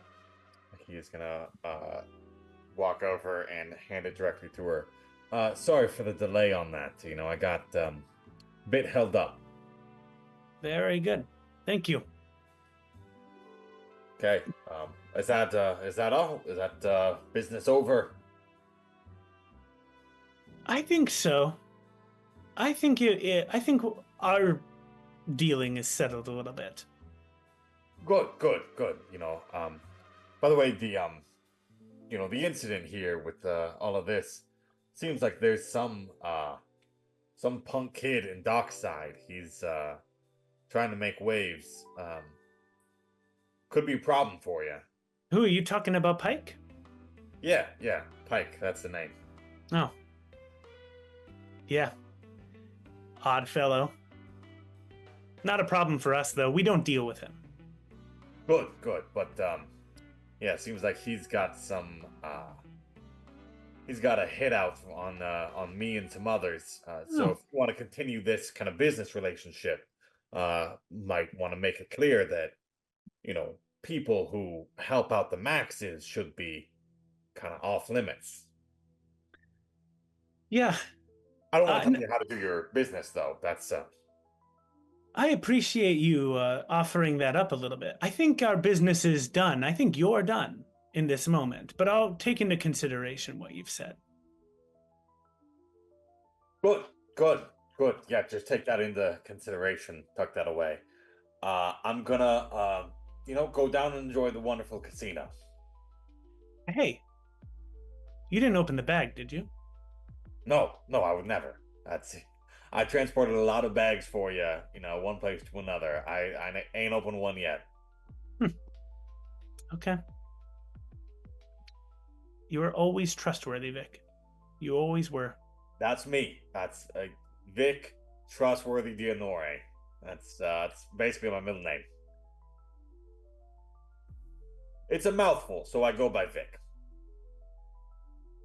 Anyway, you seem to be having a lovely time. I'm gonna go. Bert, Ernie, As he says that, because I imagine this is after the ladies finish talking to Finnick, and I say boo. I'm gonna go. So hey Vic, when were you gonna tell us that you and the other constables came up here with Chief Inspector Scrawlers earlier this morning, last night? Was it this morning? You're asking Vic. It was this morning, Chief Inspector Scrawlers. Yeah, I'm literally like, and I don't know what's going on with this conversation. So this is right after that woman tells me this, and I connect. And I'm like, hey, so when were you gonna? It seems like a pretty important bit of information that you withheld from us. Thought we were supposed to be a team together. You were telling me about your crush and love for Fanny. Was the vulnerability false? I'm gonna walk out. It's like, I don't know what this is, but I was not here last night. Well, all your buddies were, and so was your boss, so seems like you're on the outside now. My boss has not exactly been my buddy lately. And as I'm hopefully walking down the stairs... as you are walking down the stairs, you're kind of taking your step out here. Maxine says, hold on a second, Vic. Yeah. Oh, yeah. What do you need? I've always liked you. You've Well, been of course, I'm a likable upstanding. guy. It's always nice to have good connections. That it is, and I appreciate this connection that we have. I need you to deliver something for me. Oh, sure. I mean, it's been a bit of a long day. Is it urgent? Oh, you tired? No. To do something for you, never too tired. What can I do for you? I knew you had it in you. No, just something quick. Someone came by and dropped a letter off for us. Okay, yeah, I can play mailman. Who do you need the letter delivered to? You know a actress over at the powder keg named Cora at all? Cora. Did she do the juggling bit with the? No. I No, mean, more like the tomatoes against the face, some of that stuff. I have spent some time down at the powder keg. Yeah, no, I think I remember that. Okay. Yeah. We are not in the business of getting just random letters, and I don't want this in our building anymore. So can you just go and get that delivered as soon as possible? Sure. You want it delivered to Cora? Preferably. All right. Do you have the letter? Yeah, I can grab it. You see as she slides, basically where your bag of papers are, she slides it across, and you see just a basic brown letter, like wrapped up letter here. Okay, I take it and I put it right in the pocket that those other papers were in. Well, thanks, Vic. Right? As we may find ourselves doing business again in the future, but otherwise, thanks for your delivery. Looking forward to it. You have a good night. And I'm gonna try and leave. As you do so, you are leaving. You may make one perception check if you choose to stay a second longer than normal to listen to what gets said. This is up to you. I'm going to. I think Vic is scared to death up here, but he is gonna stay just a little bit longer because he knows something's going on and he doesn't like any of it. Yeah. What do I have to do? Perception check. Okay, perception. That's a 19 on the die. Plus No way. 23. No way. Oh, okay, cool. Rad. All right, so you deciding to stay, you hear as without really thinking you're just leaving at this moment, you can sort of spot and hear as Maxine has leaned forward and you hear the sound of the bag opening, as you hear the line from Maxine. Let's see what he thinks about this. Through darkness comes clarity. Okay.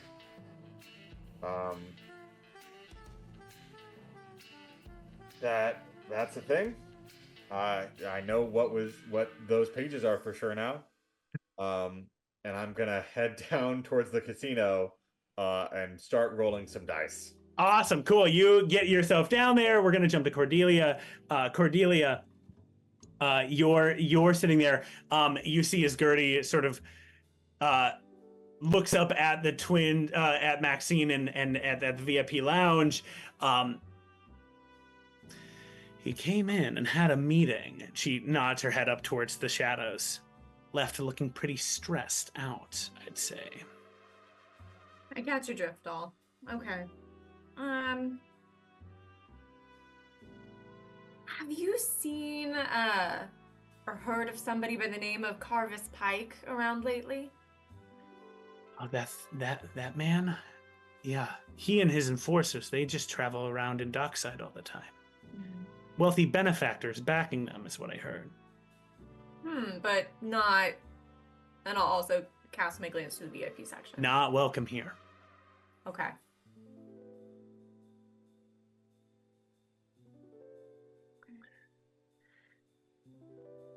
Okay, Gertie, I've got 2 more questions for you, doll. Hit me. 1, have you seen a girl named Fanny Thistle around here? Kind of bright-eyed and innocent? You see her face fall so dramatically at that moment. Oh yeah. Getting lots of promises. Apparently been meeting with the twins, the Maxes, a little bit. And she keeps telling everybody she's gonna make it in the pictures. I've heard. Hey, I got a question for you. Yeah. Word around town, at least here in the casino, is that there's going to be some major changes happening over at Weird Studios. What kind of rumors? What kind of changes? What are people saying? They say that the money is shifting. That somebody high up has been putting a lot of money into that picture of yours, into Weird Studios in general. They say everybody, at least everybody who's currently there, is at risk. You haven't been hearing anybody saying things like, we got to keep this going? I know you're going through reshoots right now, right? Yes, my co-star, Damon, is, well, he's not as talented as you or I, Gertie. Yeah, Is it so... What? Well, I've just been assuming, that this is important for my career, but now that you've mentioned it, there has been a lot of pressure for this film to do well. Thought it was for me.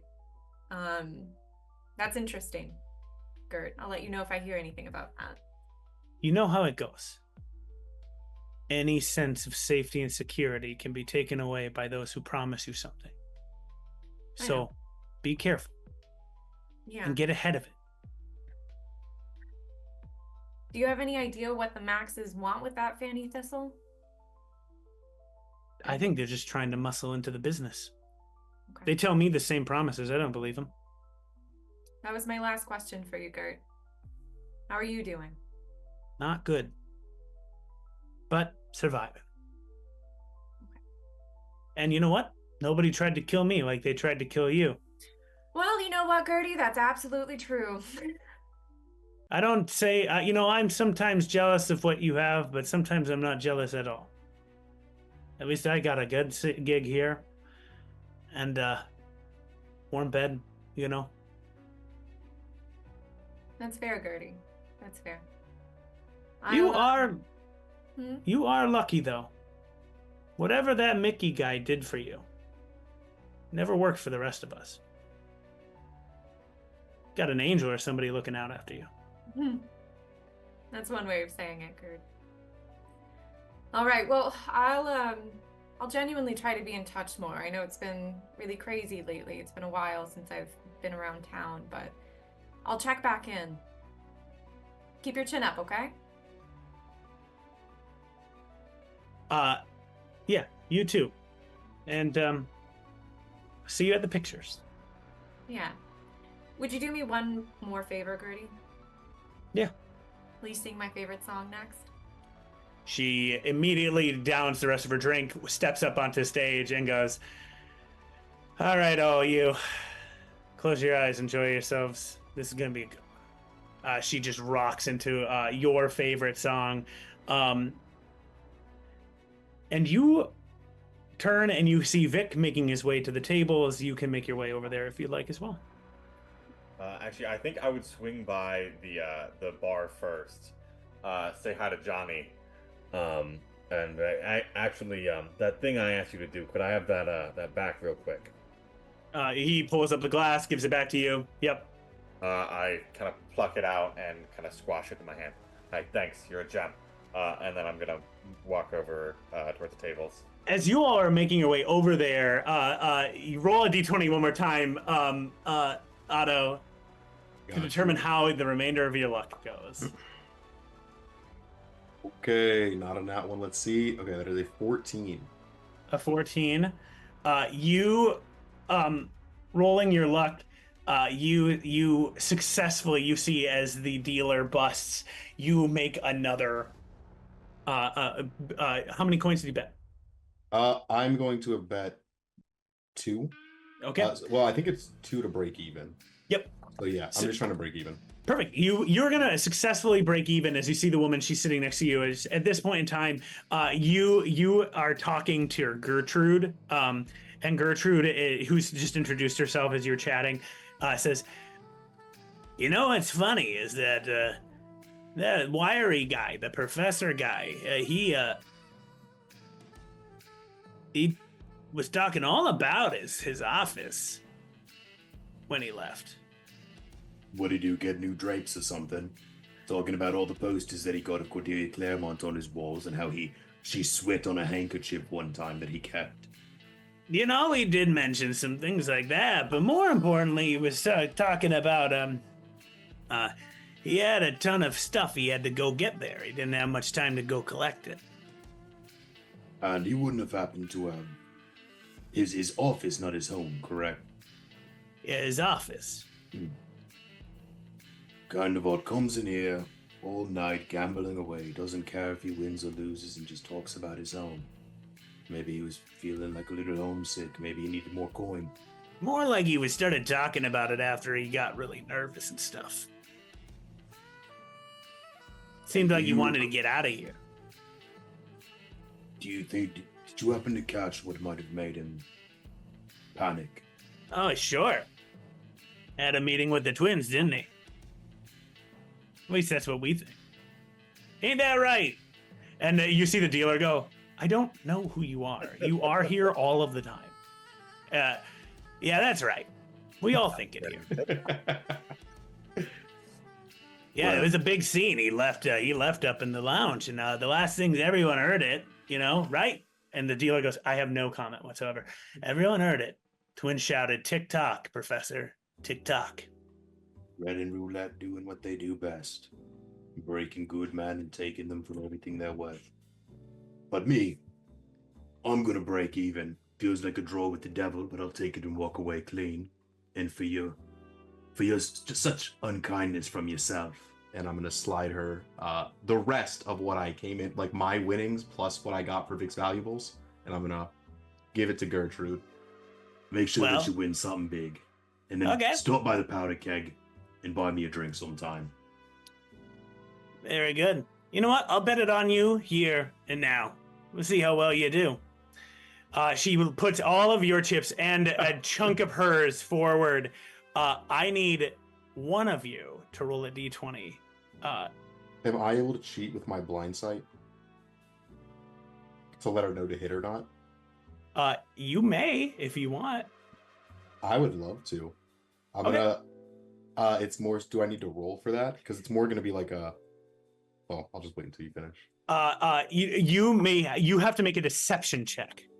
Oh, easy. And then I'm gonna have one of the other two roll advantage for Gertrude, and I'm rolling against Gertrude. What is my deception modifier? Okay, not bad. That's going to be a 17 total. Wow. 17 deception. What does it look like when Otto uses blind sense here? So growing up in Dockside being there, you kind of always have to have your head on a swivel. So it's not that he sees everything in like black and white and he can see through objects. No, it's more so he's very attentive to everything that's going on. So when the dealer drags the card up for the briefest moment as the quarter pops up, he can see what that number is before it goes down, and he flips it around. You gauge that. You see that the dealer sort of looks at you, looks at Gertrude for a second. I'm gonna have one of you two roll with advantage. This is to see how the bet goes. All right, I'll roll here. With advantage, that is a natural 1 and a natural 3. Perfect. I'm gonna have Alicia. If you would do me a favor and roll you're rolling for the house in this moment. Just a straight roll. Funny. Yep. 13. 13. You watch as immediately, even with your blind sense in this second, Otto, you see as Gertrude, you say, you're like, oh. I'm gonna literally say like, you want my advice, keep your head low and your coin tighter. You don't owe nothing to Snake Eyes. All right, hit me. You see as immediately she gets hit, immediately loses, and you see as she turns and goes, well, as you two are arriving here as well, you can gather yourselves up, but she turns and she goes, well, the odds weren't good for you anyway. Never good for any of us here. Always good for the house, and fortunately for me, it wasn't my odds, it was yours. And with your gathering yet again, we'll have a chance to chat and prepare ourselves for our next adventure. But as we hit 9 o'clock here in Pacific time, we are going to close out our adventure with some more clues, potential paths, and things that we can do. As Vic has completed one of his tasks that he needed to do. Vic, let me just ask one question. You have a new task, and that is to provide a letter to Cora Clearwater. Yeah, and I think as a sort of button here on the scene, whenever he meets back up with Otto, I'm guessing Cordelia will also be there around. He'll say, Otto, you remember Cora down at the powder keg? Yeah, it's kind of hard to not. Now it's hard to miss her. But yeah, we can pick that up again next week. As you say those words, Cordelia, you see as Vic and Otto stand there. We close out our scene for the evening. Thanks, everybody, so much for coming and joining us for Alley's End Episode 2 as our mystery and clues continue to get scattered about. Pretty soon, I'm sure, our crew will start to lock in pieces of what exactly is going on in this roguish mystery. And Alley's End is a D&D Noir, so we're having a good time just being kind of spooky and down and drab. And so come and join us. We're not going to play next Thursday. Usually we play on Thursdays from 6 to 9 p.m. Pacific Standard Time. We're not going to play next Thursday. We're actually going to do a couple of pre-recorded episodes that will release over the Thanksgiving week, the week before Thanksgiving and the weekend after, so that folks can watch. And that way we can continue our mystery as we start to get into the holiday season. And so we'll be back starting in December. But thanks for coming and hanging out with us. Before we close out, I will just say that we have a couple other shows on Dungeon Scrolls that I recommend that you come and take a look at, including just before this, you have... I've fully just forgotten what it is. It's Baldur's Gate 3. It's a ton of fun. And I highly recommend you go and take a look. As they play through a bunch of Baldur's Gate 3 episodes. There it is. Yeah, Lauren plays Baldur's Gate 3 on Thursdays. We have Grey Mantle, which is another kind of a gritty D&D game that happens on Wednesdays at 6:30. Trevor plays Elden Ring during the day on Wednesday. I don't know why you would. Elden Ring being so hard and so brutal. And finally, Concentration Check, a fantastic time to just go to hang out, learn from some folks, connect with folks on Mondays at 1 p.m. So come back, hang out with us, and we're going to show some shows in the coming weeks that as we record them. Thanks all. See ya. Bye.